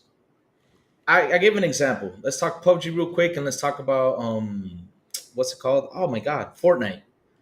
PUBG is using the same engine as Fortnite. I do not know why PUBG has not gone to Unreal Engine 5. I mean, when you look at Fortnite, even Silent plays Fortnite. Like, I mean, Fortnite is beautiful. It's beautiful. And look at all the content they dump on Wait. Fortnite, right? Wait. What'd you say about the engine? They use Unreal Engine 4. Fortnite shifted to 5. Yeah, and I'm just saying PUBG. PUBG has Unreal Engine 4. Oh, okay. They use I think Unreal. I think Yeah. they did the change too. No, they Or did. they're They doing haven't. it. They haven't done it yet. And yet Fortnite goes on forward, and look how beautiful Fortnite looks. And here's the thing with gas games, right? You got to be on top of them. You got to give them content. Is PlayStation ready to do this? I mean, are they ready to go to gas games? Basically, they could be. I could be wrong. They could be ready for gas games. But either way, though, you gotta still keep on doing your single player games. You gotta keep on doing because that's what got you on top. You gotta keep on making them. You gotta get another Uncharted out there. Or get the Days Gone, which was gonna be co-op. Let's get it out there because that was actually a great idea. When I read that, I was like, oh my god, what is Jim doing? I was so mad. I was like, why can't you make part 2 of this game? This game was great. This game was great. Why don't you make part 2? Oh, and it was gonna be co-op. That would have been awesome. Because didn't they transferred them over to make The Last of Us remake, which Lord. does not cost nearly as much money to make a remake of a game where you have all the assets, you have everything already there, Yep. compared to spending another 200 or 150 million, whatever it would cost for them. The risk is just so much less to get that remake. So he was looking solely on the business side of things and their profit margins. That's all he was basing his decisions off of. The thing about those games as a service too, right? Is because we know that there's 12 in the works. My question is, okay, do you have those spaced out over an extensive period of time, so as one starts to fall off, another one can jump in to try and get you revenue and continue revenue to you? Or is the plan that all these things are going to end up landing within the same 3 to 6 year time frame? Because if that's the case, again, kind of like what we talked off the scenes, maybe a quarter of those things are going to survive at the most. And if they do, they're probably not going to survive for that long. Because look at some of the games that we've seen recently. They've just dropped off almost immediately. right? Like, it's not sustainable if you have that many. Like, if it's one game for a specific dev studio, that's one thing. Yep. But for Sony to hedge their bet on 12 games as a That's service, crazy. you need to space those suckers out. Otherwise, like, I don't know how you're ever going to return. Like, I don't know how you're going to get a return on your investment for that. The ROI is probably going to be abysmal because not every single one's going to catch. And the amount of money you're putting into those things, you gotta, it's Sony, right? So they want to try and make that AAA quality game, right? So if that's the case, you figure they're going to put a lot of money into these games, or a decent amount of money. If 3/4 of that drops off, that's a lot of red finance, right? Like, that doesn't move you forward. That does not help your business. So that makes me a little nervous, honestly, is like the amount that they're trying to dive into it. It's cool. Like, if you want one or two here and there, go for it. And then do your stables, but also, kind of like we were talking about previously, go back to some of your stuff. Maybe do some remasters of stuff that didn't just come out like 3 years ago. Okay. For the third time. Yeah, for the third my time. God. Like, maybe here's a wild thought. Maybe make a remaster of Siphon Filter. Maybe make Yes, a please. remaster of Killzone. Maybe make a remaster of Resistance. Make a remaster of something that hasn't been within the zeitgeist in the last 5 to 10 years, and you might actually make some success, like some benefit in that market. And then, hey, instead of continuing to give us the exact same Last of Us or whatever remake over and over again, maybe give us a SOCOM. Maybe give us a new Killzone. Maybe you have so many IPs you could be using to counterbalance some of these things and to make the money. They threw a fit about Call of Duty shifting over, and I kind of wonder if just because of the mindset that they've had recently, if maybe that's the assumption, is Call of Duty is all we have, because right now we're creatively bankrupt. Because that's kind of how it feels. I think the reality of the situation is, when we listen to fanboys say that Xbox guys don't buy games, PlayStation's biggest fear is that PlayStation guys are not going to buy anything other than the same virtuous cycle games that they release. That's why they're not going and making these games. Yeah. But here's they don't buy games. I mean, I remember the last quarter numbers. PlayStation came out and said, "Well, we're having issues with people not buying $7 games." So what's happening over there, fanboys? I mean, your idea about quality and all this stuff, just $70 quality games, just went down the drain. You're not buying them. So what's going on over there? And here's another big mess I forgot to mention, because, oh man, this one skipped out of me. That drone, beautiful controller, that PSP. My God, what are you doing with that? You gotta have your console online handhelds are popular right now. You gotta have your console basically online all the time for you to use that handheld. Jesus, I thought you guys made an also console, also handheld a couple years ago, which is the PSP, right? You made it cool, you made it awesome. Now you're making a new one, but you gotta have the console on.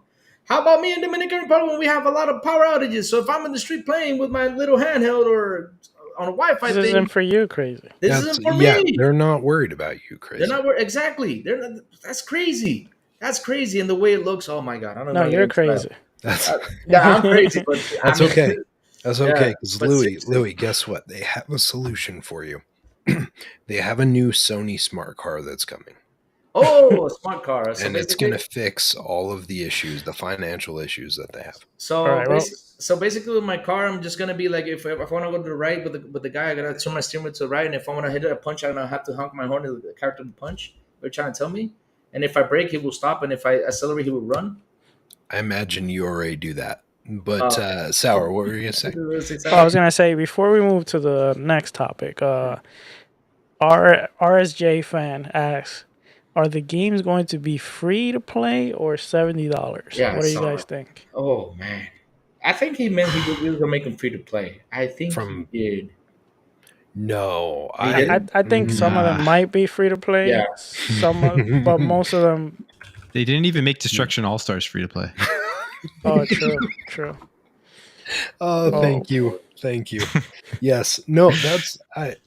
Yes. To quote the late great Michael Clark Duncan from Slam and Salmon, if ifs and buts was candy and nuts, we'd all have a Merry Christmas. Yeah, there's no way all those games are going to be free to play. And if they are, it's going to be a hellish landscape of microtransactions. If they are, because Sony wants to make that money back. There's a lot of money Yeah. going into those potentially. They want to make sure they're making that money back. Yep. All right, well- it's crazy. I'm quickly gonna try to tackle. This was the original plan for the podcast. I was gonna have some fun with this, but this huge news We got came out, sidetracked a so little bit. we got sidetracked. Of course, of course, today we have to get that big news, but it was awesome. It was awesome talking about that. But something that I've been seeing a lot lately after the Xbox leak is that Xbox is the devil. They have the devil's plan. So I have a few breakdown of a few things, and I want to hear from you guys perspective, like if any of this is really like that bad, or maybe I'm wrong, maybe the people on the Twitter's feed, maybe they're right. But the first thing is that they're destroying the physical software, apparently, because the leak, the digital console, the controller that connects to the cloud, and all the changes they have been making. Apparently, they're the only company that are making these type of changes. So apparently, they were the first one to kill the format. But is destroying the physical software bad? Personally, for me, I think it is. But unfortunately, that's where all the companies are going. I don't know if you guys think the same way, or if you have anything. Can I jump in real quick, guys? Sure. All right. Here's my thing on physical, right? And let me tell you, like, for example, from my perspective on how it gave me advantages. Since I live in DR, we don't have a GameStop, we don't have none of that stuff. That basically, I can go over there day one and get my game. I mean, you guys can over in the States. I don't know for the rest of the countries, but for me, digital really turned everything over for me, because I can purchase my game, play it the same day, and I don't have to wait like a 1 week or 2 weeks till it gets here. Nothing like that, which is a plus. That's how I see it. Also, another positive thing I see is that it helps you save money. How does it help you save money? Because if I have a friend that I want to share their account, I can buy one game, he can buy one, and basically I'm saving money. He is too. Why? Because he can play my game that I already paid for, and then he paid his for his game that I can play. And that means I'm saving $70. He's saving $70. That's another advantage on how I see digital works. And for me, that's huge, because money's getting harder each and every single day, right?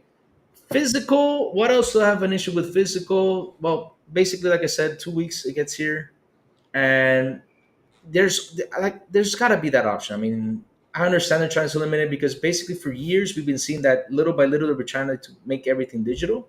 I understand that's how things are nowadays. Like, for example, you go shopping, sometimes you shop at Amazon to get your groceries, or Walmart online, stuff like that. It's making people's life more simpler. I understand that. So you save on gas, you save on this, you save on a bunch of stuff.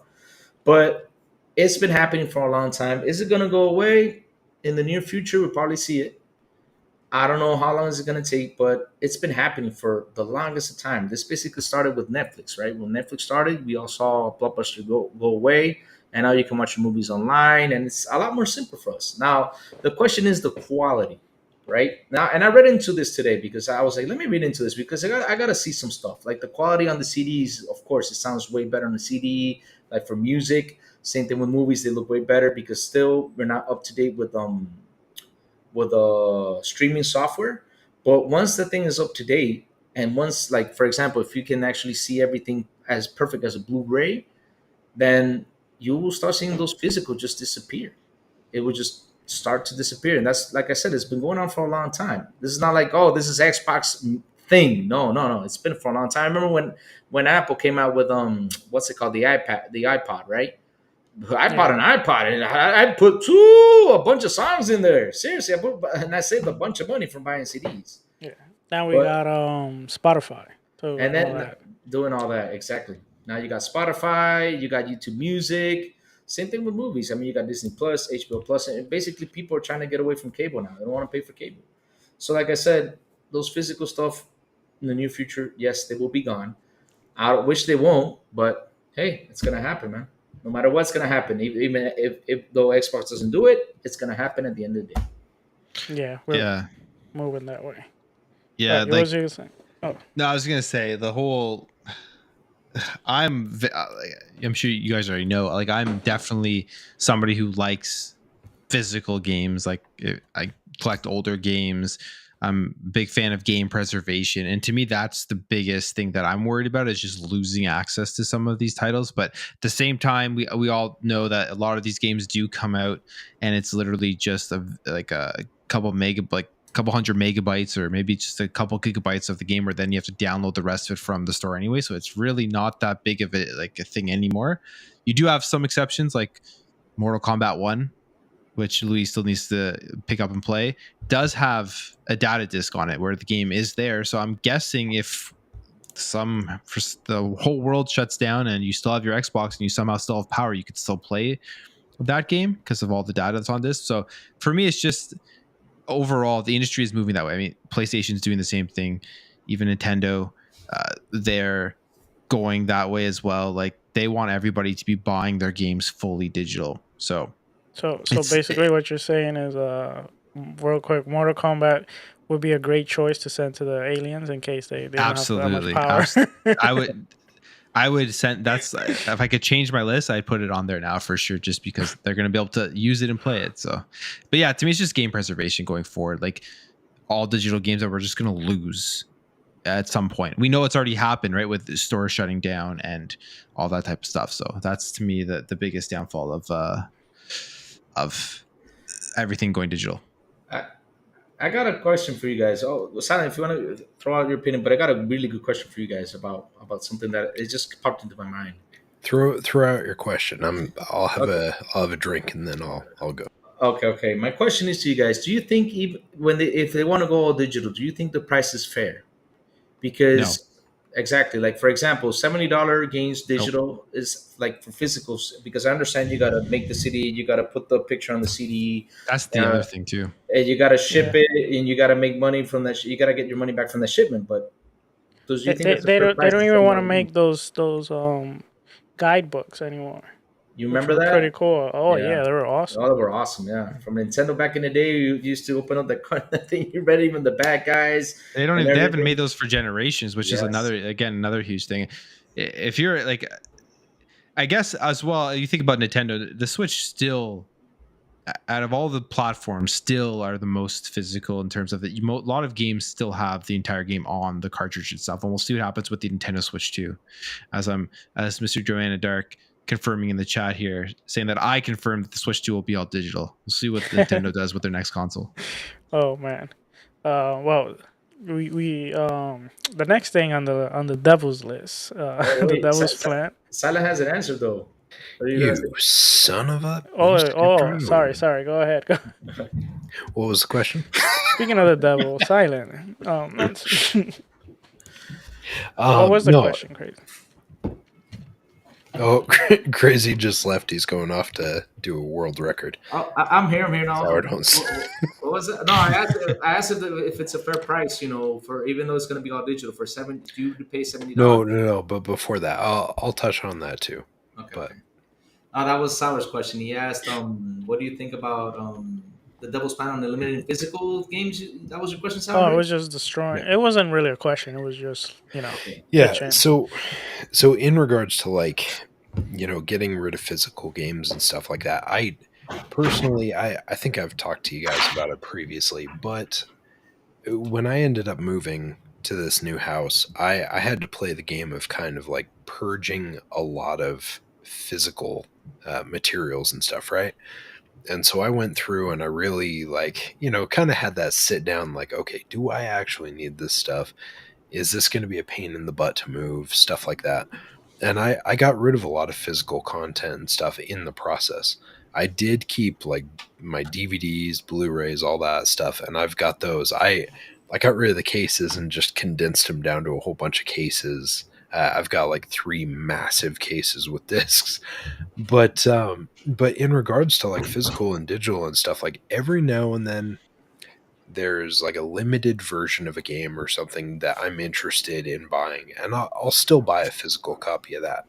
9 times out of 10, though, when I buy that, it's a digital copy for the game when I buy those collector's editions.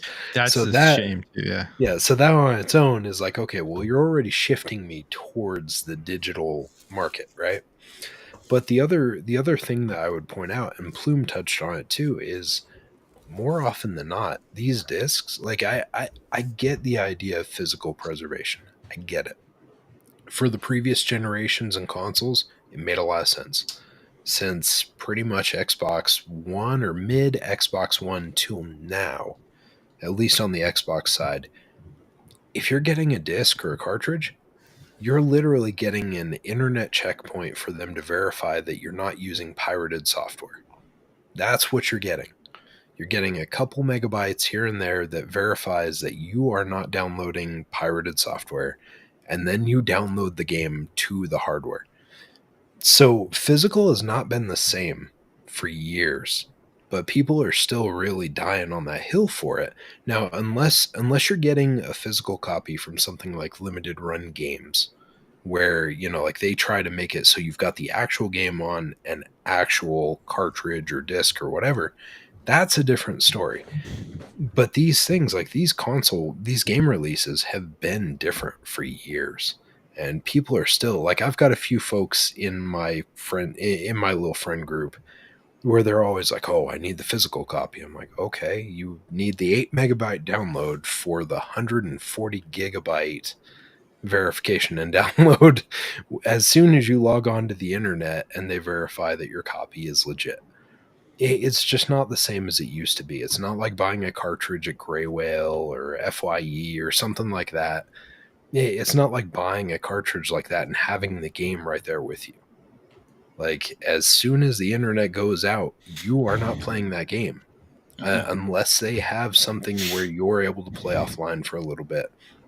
So, for me personally, physically, I'm kind of done with it. Occasionally, I'll buy a 4K Blu-ray or like a 4K disc or something if there's a game or a movie that I want to watch in like high 4K fidelity. Yeah.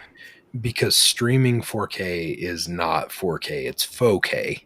I've heard it dubbed recently, and I agree with that, right? But besides that, like as far as games and stuff, I've been digital probably since about maybe a few years into the Xbox One era, just because it's more convenient. Generally, like, yes, the pricing, to go into the pricing too, right? The pricing doesn't always end up the way it should be. Realistically, I think if you're doing digital, you should be paying $5 to $10 less. Yeah. I agree. Like, personally, that's what I think. Yeah. The devs, for some reason, keep crying about how they're, not making enough money and blah, blah, blah, and they need to raise the prices, which is why we saw a $70 price. But that's also BS, because realistically, that money, that extra $10 isn't going to the devs. It's going to the people at the top of the company. Yep. So Yeah. let's stop being greedy. Let's reassess our pricing and adjust accordingly. But digitally, you do find some pretty good deals nowadays. Early into physical versus digital, you didn't see a lot of great digital discounts, right? Like, I'm sure you guys saw it because you all had Xbox Ones. When we looked at this, you could go over to Walmart and you could buy like Forza Motorsports 6 for $20. But if you got it digital, $40, $45. Yeah. And it's just like, dude, come on. Like, this is ridiculous. Like, that is a price disparity that doesn't make any sense, especially because everyone price matches now. So it's not like Walmart is the only one. Like if Walmart drops the price, everyone does to compete.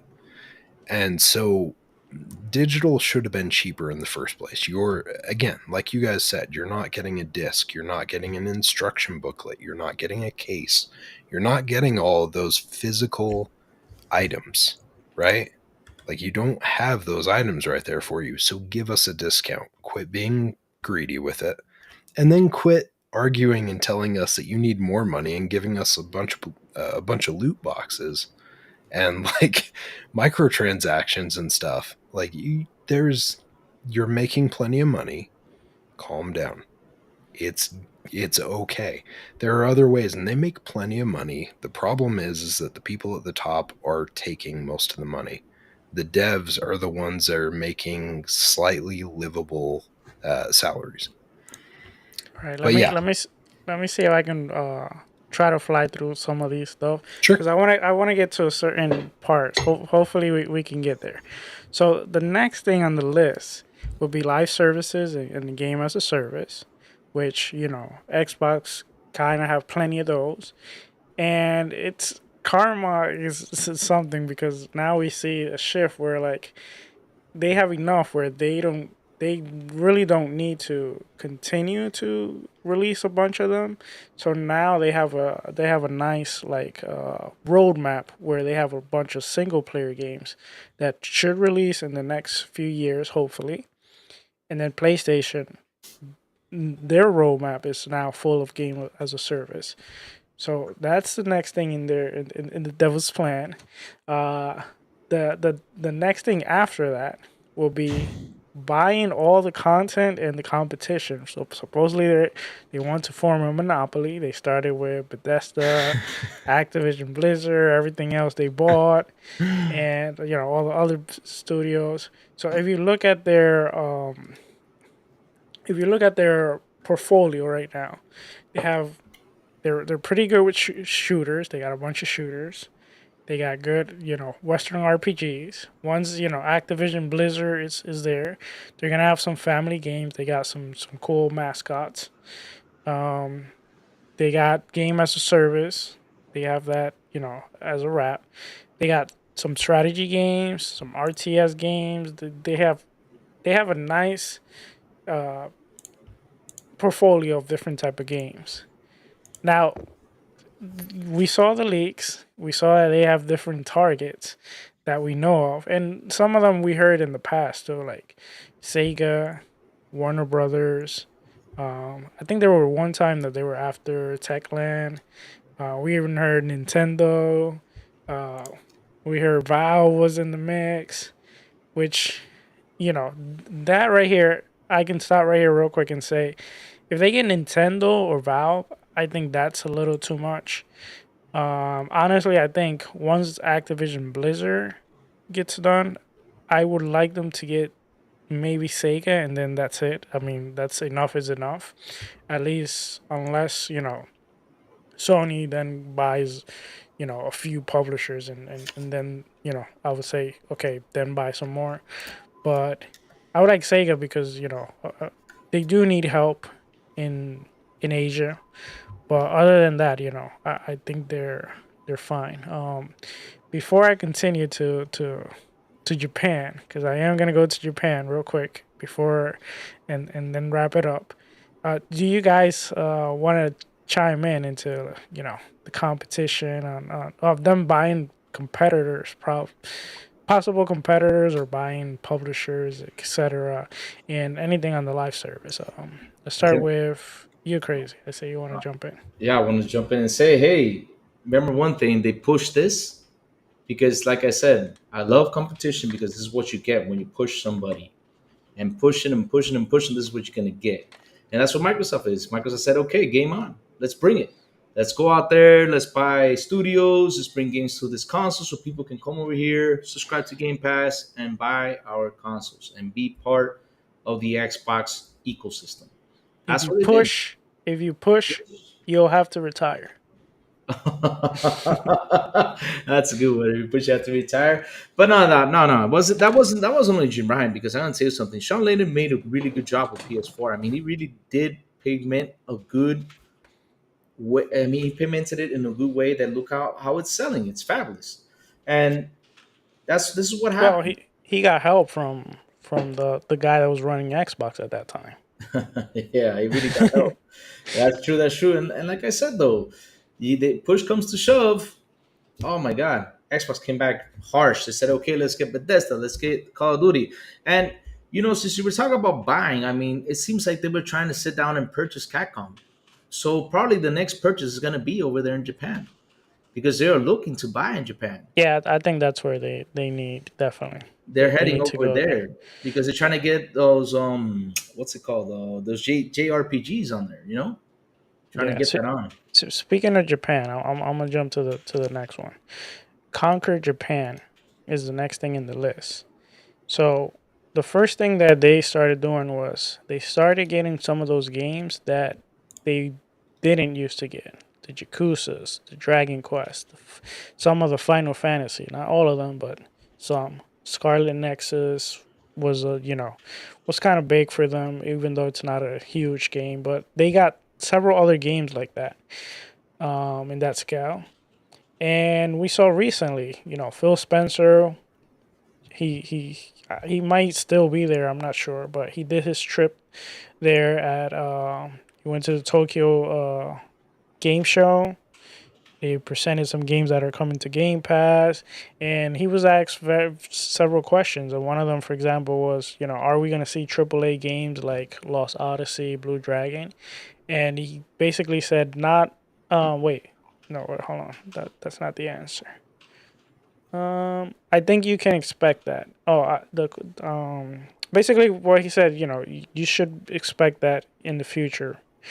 Kind of not the same words, but I kind of have it caught up there. And I think with the Activision Blizzard purchase, they already have Tango game work.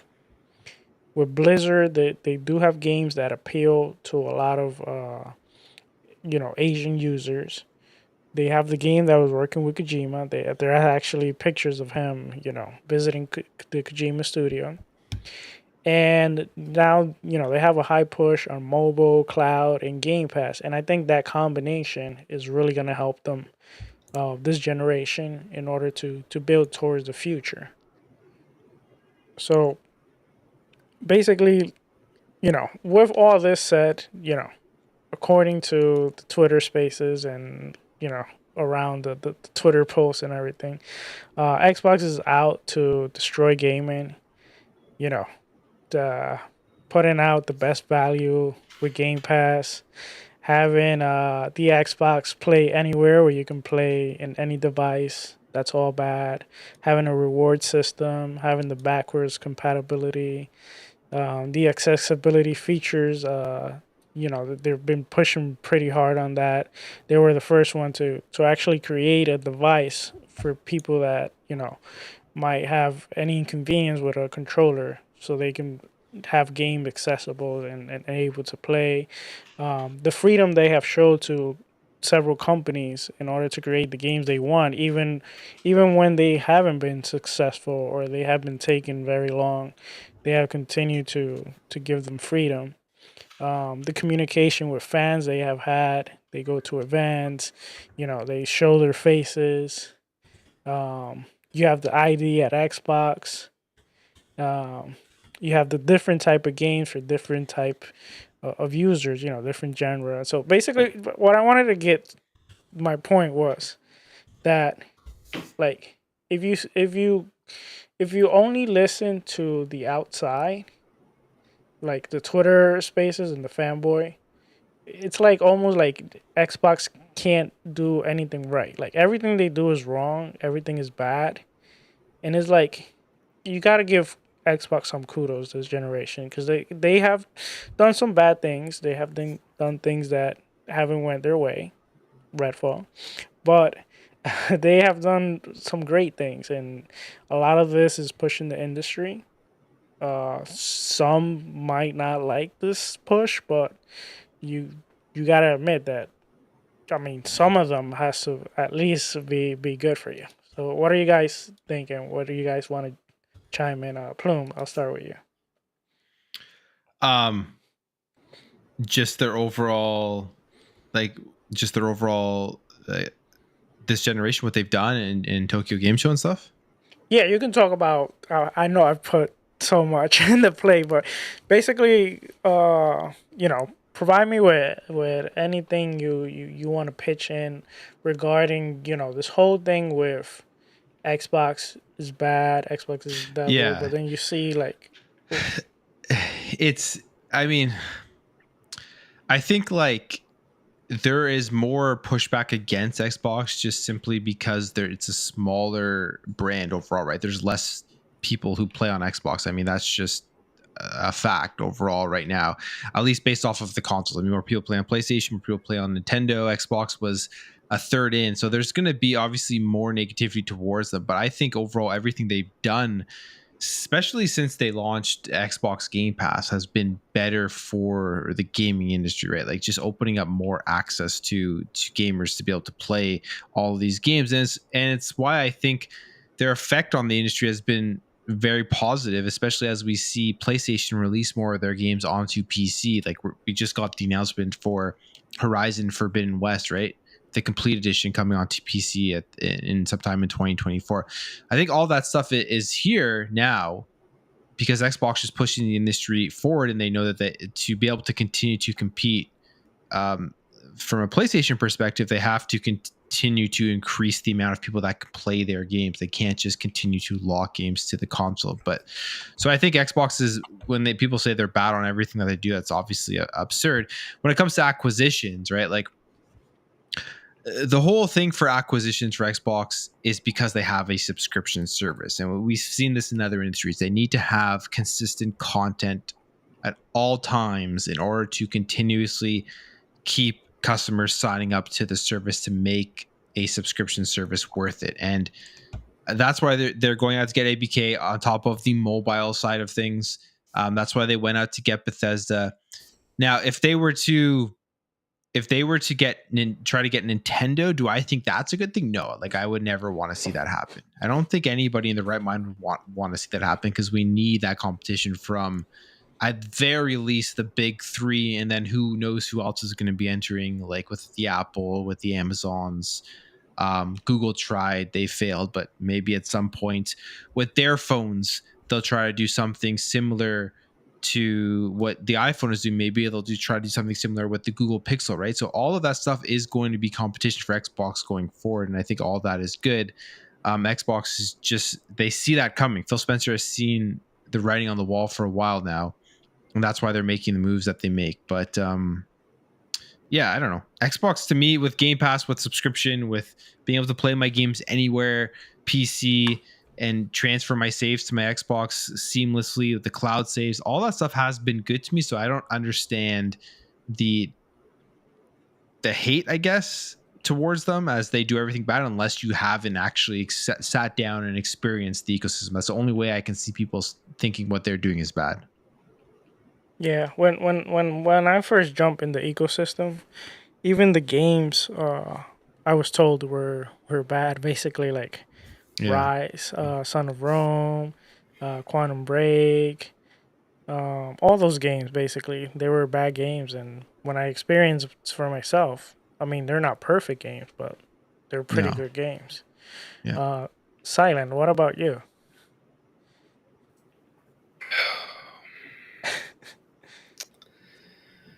I'm not gonna lie. I got a little bit distracted because of chat. give me what you. Yeah, give me the question. Sorry. No, no, not really a question. Just chime in. What? Well, let me ask you this actually. What do you see that Xbox is doing that it's hurting the industry, and that could possibly destroy gaming in the future? Oh God, I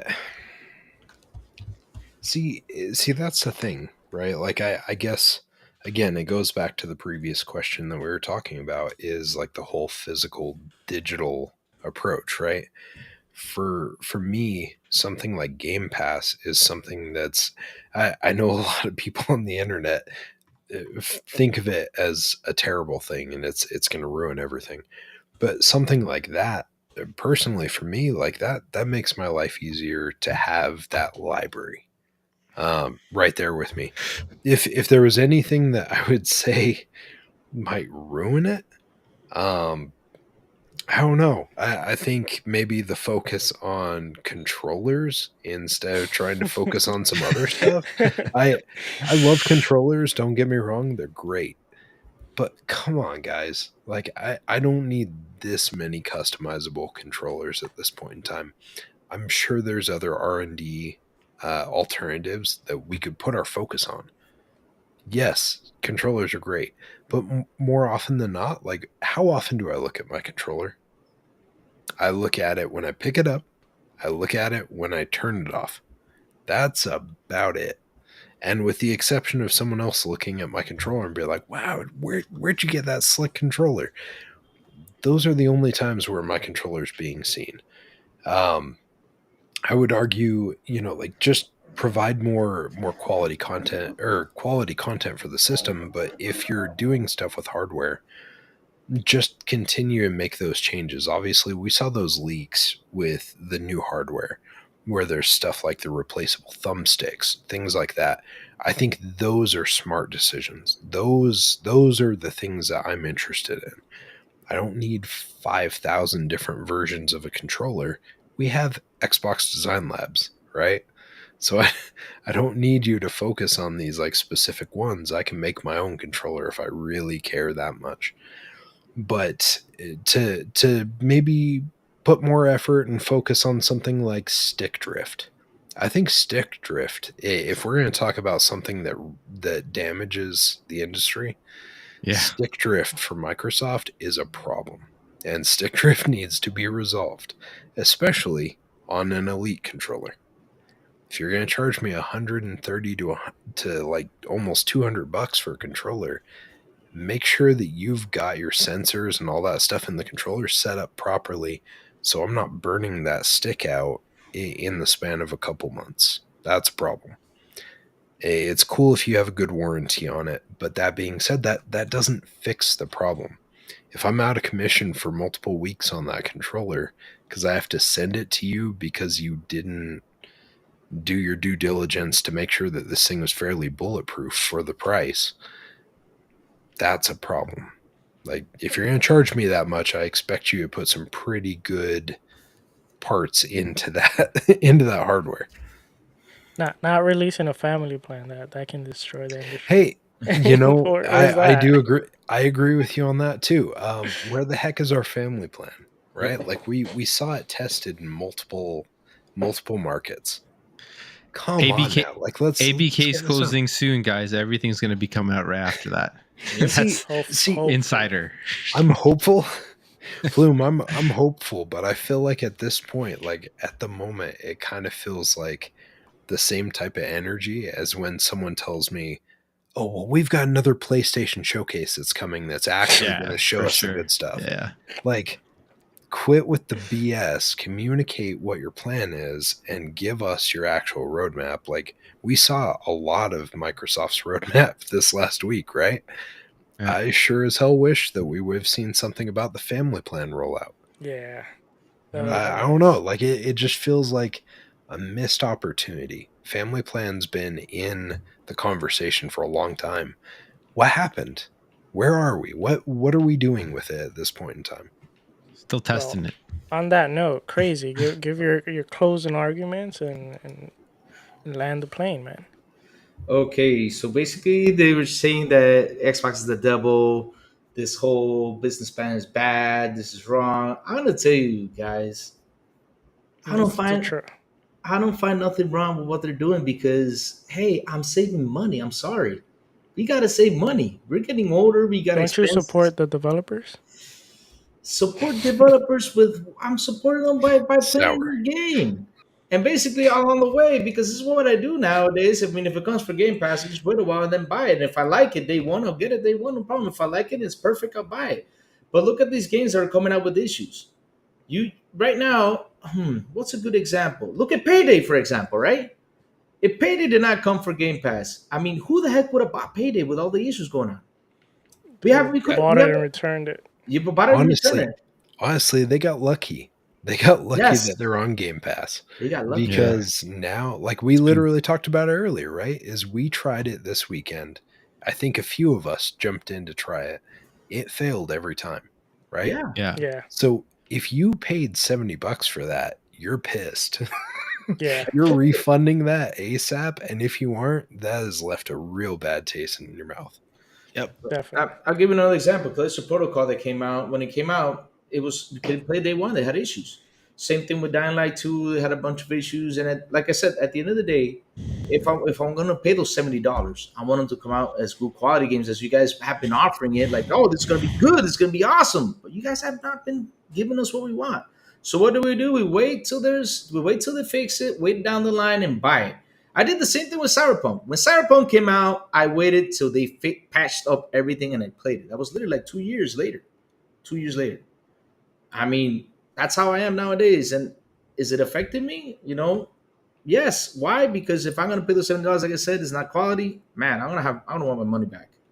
So in a good way, that's what Game Pass is there for. I get my games there, and for the price it is, it's fantastic. And I agree with Silent. They got to add that family plan. I mean, that family plan has to be talked about, and I hope they add it real soon because hey, when we got kids who want to play games, it's better for us to save Yeah. that money, and we want. Especially me, I have 3. And people like I remember when fanboys used to say, "Oh, you don't buy games, you don't do that." It's not because I don't want to buy games, guys. It's that we have to when you move on in life and you get a house, you got expenses, you want to save that money and you want to do what you love, and this is a way that I do what I love in a good price. I'm happy for it. So nothing wrong with what they're doing. It's excellent. Is it changing the industry? Yes, it is it gonna change a couple things? Yes, it will. And it's fantastic because like I said, I'm from DR, 2 weeks of games waiting and I'll get them digital. Awesome. I get them digital day one and I have to wait 2 weeks like I used to, which is fantastic. So Xbox switching things around, heck yeah, I'm happy for them, and I hope that they keep on pushing. I hope they keep on buying because hey, we love this competition. We are enjoying the games. We're having a lot of fun because I mean, look at the Starfield. This was an amazing game. Starfield was amazing. Super happy that they bought that studio. Super happy that they actually had a new title and it did so well. That's fantastic on me. Really, it is. But yeah, that's my take on the whole Xbox being the devil thing. Which I hope that PlayStation becomes the devil too, because hey, we wanted to fight it off, right, guys? You have to agree. We want to fight it off. That's what we want, so we can get games for better prices and enjoy what we love, which is games, right? But anyways, oh, you guys gonna say something? One more thing? No. Well, not me. I heard somebody take a breather. Was it you, Plume? That was me. I was just gonna say, man, it would be great if PlayStation just started diving into their back catalog. So I'm sitting here right now. I'm actually on my Xbox, and I can't remember, like my PS5 has been unplugged for months, honestly, because I've been moving. I'm moving again in October. Like I didn't even bother plugging in my PS5 because there's literally nothing I want to play on it. So it'd be great if they could jump in, bring out their back catalog and give like multiple offers in terms of the games that we're able to play and not just the same third person narrative cinematic styles of games. Yeah, That's what I'm hoping for. That's what we want, man. That's what we want. One PlayStation to put on their gloves, man, and fight back. We want them to bring those cool games. We want them to make cooler remakes than what they're doing. Like for example, that Horizon Zero Dawn. Oh my god, when I read that, honestly, real quick, as the one game I want from PlayStation is Cypher Filter. Yeah. But as Plume was describing the type of games they make, I'm kind of worried now that if they bring it back, they make it into a completely like cinematic like style of play and not that like kind of like more like Splinter Cell type of game or etc. So hopefully they don't change it around that way. It'll be interesting because the Hiroki Totoki, who is the president of Sony right now, he's taking over. But it'll be interesting to see who they hire, right? Like it'd be cool if they got another. Yeah. I think most people want another Sean Layden style of guy in there who's just gonna bring games competition and it's gonna be good for everyone. Who do you guys bring in if you had a? Ooh, oh man, that's hard. That's fine. Reggie Ken from Kutaragi. Renji from Nintendo. I'd bring back Ken Kutaragi so we get a Sony that's not as pompous and up its own sorry the language, pompous and up its own ass.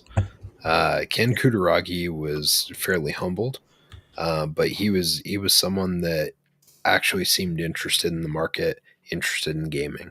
I think that's the thing, is whether it's someone Hilarious. oh god Dark, no more Phil Harris. We already had that happen on both sides. And Don Matrick, hell no. No, Don Matrix in a submarine somewhere. But no, I think that's the important thing, right? Is whoever takes Jim Ryan's position permanently, whether this guy that's right there is temporary right now or whatnot, whoever it is needs to be interested in gaming, needs to play games. Yep. So that way Yeah. they can actually give feedback that's valuable, because marketing is great and being a businessman is great, but it only gets you so far. Like if Yeah. you're only making your moves based off of business, you're not going to succeed in this market. We've seen it time and time again. Oh my God, Major Nelson, that would be like No, Major Nelson's going to Nintendo. He's not going to Sony. I heard he's going to Apple because I think he visited them too. Bobby Cody. Really? I also read Racy says get Sony to Kojima. Well, guys, I got some news because hey, this came out from J Rock. Shout out to J Rock, and he said Lena Khan is gonna take over PlayStation now. Oh my god. That would be messy. I mean, to be fair, it would work. She's already in the lineup, right? Yeah. Especially since they're pushing the FTC for They're challenging the deal even when Oh it my closes. They're going to God. keep challenging it. So they're just Yeah, wasting our taking tax money. taking Yep. a lighter to American tax money. Not that I care because I'm not American. So. Yeah, sorry. for Have you at guys. it. Yeah, exactly. Oh my god. Instead of using that money for other resources, no, we gotta push this. But okay, let's not get into that because we don't want to get political. But before we go, guys, let me tell you all how was it back in the day? Really quick, I'm gonna show you what was it back in the day when those games cost $60. I mean, look, this is a priceless gem that I have, right? I love this game to death. That's why I bought it. And I used to have like a plastic wrap. I used to open it up, got my cartridge. My cartridge. Oh my god! Wait, Cartridge. why did you take it out of the plastic wrap? No, it didn't come with the plastic wrap. It was You said it had plastic wrap. no, like back. I was talking about like back in the day, it had a plastic wrap. But Is this just like when you played Crime Boss? no? I did play this game, but no. But Louis, basically, preserve that box. yeah, I will. I'm preserving it. I'm preserving it. The thing is, it No, did you're not not. come You with the took the wrap. plastic off. No, it never came with the plastic wrap. It never came. But here's the thing, though. This is what it came with, a booklet, right? You open this booklet, you read through it, and all this cool stuff. That's how it was back in the day. If I want to pay 60, I want to pay 60 like this. They had booklets into the 360 era. Yeah. It was the Xbox One and the PS4 era where they just completely stopped releasing that stuff, which was a shame. Because I don't know about you guys, but the amount of times where I took bathroom breaks with those booklets got me through my bathroom break. That's why they discontinued it, is because people were getting gonorrhepatitis, simplex 6, and pink eye from bringing their instruction manuals to the bathroom. That's how it was, man. I remember opening those boxes with excitement just to grab the booklet and read through the booklet. That was the first thing I did. Read through that booklet. Nowadays, you just get a CD with 72 megabytes in it. You have to put it in the console for it to say, "Hey, let's install the full game." That's how it is nowadays. But yeah, guys, it's time to land this plane. It was such an awesome episode, man. I want to thank Obi Rose Conowit for joining us for a little bit. Sad he had to go. It was really fun hanging out with him, getting his ideas. I would have loved to hear him express what we talked about today, because we basically got into the Xbox on being the devil. I find it funny, but well, what can we say? Let's start with our outros, Mr. Plume. Let's start with you, brother. Please tell everybody where they can find you, sir. Yeah, you guys can find me on X, Plume Network, or the Big Plume, as well as YouTube for news videos Monday to Friday, and sometimes a video on the weekend. All right. Awesome. Sexy, handsome captain, please tell everybody where they can find you, sir. Oh man. Well, yeah, obviously you can find me here every Wednesday at 7 p.m. Eastern, but you can find me at some other places too. I've been tooling around with some content on YouTube. Um, I'll post my link in there also, so it's in the actual the video description. But you can also find me on TikTok. You can find me on Twitter, X, all that stuff as Silent Cypher. Um, you can also find me, so not tomorrow, but Friday morning, I'll be hanging out with Mr. Boomstick on Double Barrel Gaming's channel. I'm going to be hanging out with them on Friday morning doing their show. Fortunately, this week I have Friday off, so I get to hang out. I get to make my weekend a nice long weekend. So yeah, you'll catch me on there. I'll be hanging out on there. Obviously, you can find me on OnlyFans with my Only Feets pics. But I'm not going to give you the username. I want you to kind of like think about it for a while, and maybe eventually you'll come to what my username is. It's not Silent Cypher, sorry. But yeah, chat. Thank you guys so much. It's been a blast seeing all the familiar faces and some new faces as well.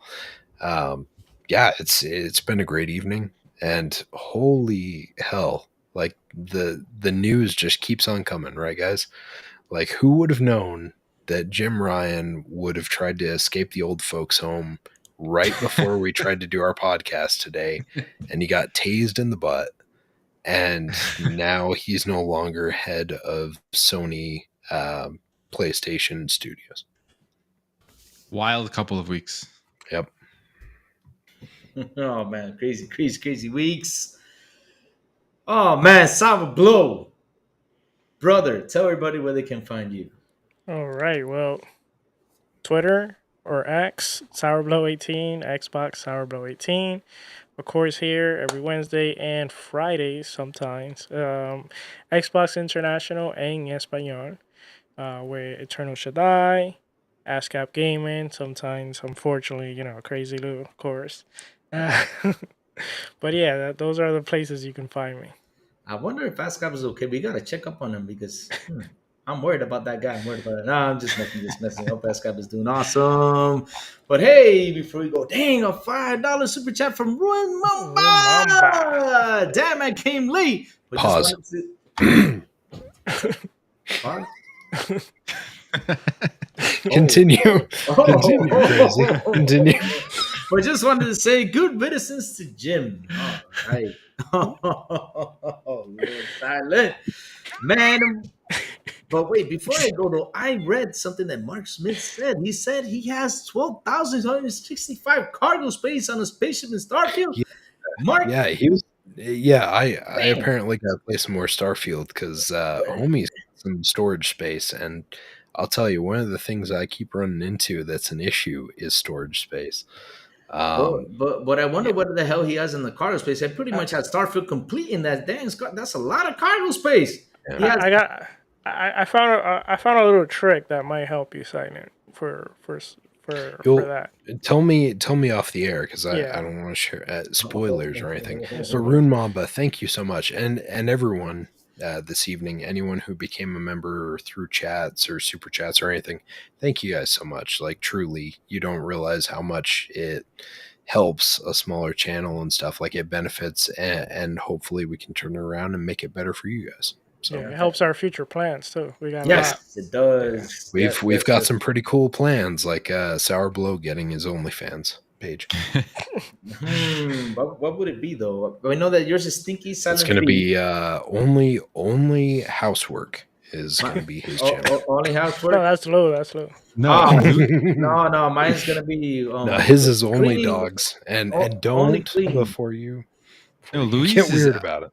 Louise is a live stream drinking 150 beers. Yes, that's right. Yes. Yes. Oh, And yes, he can't turn it off. He can't turn it off the live stream off until he's drank 150 beers. Oh my, that would be a challenge. Maybe we should do a one night and all nighter. I should do that. A one night, just play games all night. I gotta do that. I'll go ahead and pretend like I'm there with you, and I'll just leave YouTube playing on my phone because I'm not gonna stay up all night. Oh, I should do that. Should I probably fall asleep? while I'm gaming. Yeah, I should do that one night. But anyways, guys, where can you find the crazy one? Simple and easy. You can find me at Crazy Louis Gaming on Twitter. That's where you can find me saying good morning videos, which I will be come back to them pretty soon, guys. I've been just so busy with the kitchen, remodeling the house, man. I just want to get it done so I get my life straight. Please, by next week, be done. Please, please. I hope so. Crossing fingers.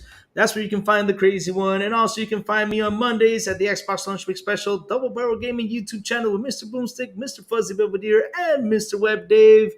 And Wednesdays here hanging out with you guys, having fun at 7 p.m. ET at the Xbox International Podcast, as we always do every single week. And hey, I want to thank all those awesome super chats and all those people who have joined our memberships. Really, thank you all. You guys are awesome. What? What's up? Oh, I was gonna say before we end it, Phil Spencer just made a tweet. You want me to read it real quick? Go for it, brother. Yes, Go for it. absolutely. Go for it. Breaking news. Breaking news. Jim Ryan has been a great contributor to our industry and a fierce leader for PlayStation. I wish him the best in what he does next. Thank you for all you've done for the community over the last 30 years. Yeah. Also, I just want to remind you guys that some of the funds that you guys throw towards us go towards Jim Ryan's next batch of Depends diapers. So, As an insider, you guys know why Jim Ryan's gone, right? Why? Why is that? Because Phil Spencer, with the next acquisition, is the next head of PlayStation. Oh, Lord.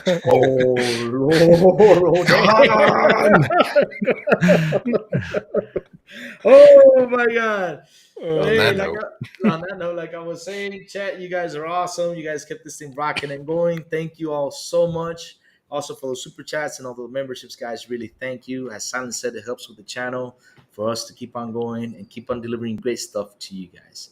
But hey, hit that like button, hit that subscribe button, and also hit that bell so it can tell you when XPI content comes on. And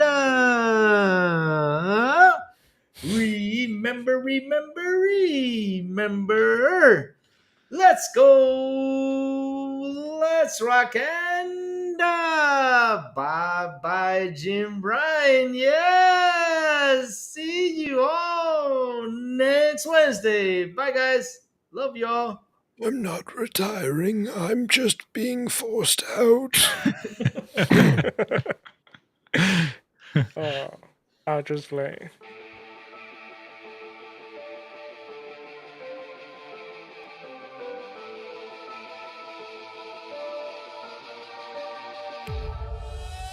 Ladies and gentlemen, we've arrived at our destination. For your safety and comfort, please remain seated with your seatbelt fastened until the captain turns off this live stream. On behalf of Xbox International, I'd like to thank you for joining us on this trip, and we're looking forward to seeing you aboard next Wednesday at 7 p.m. Eastern Standard Time.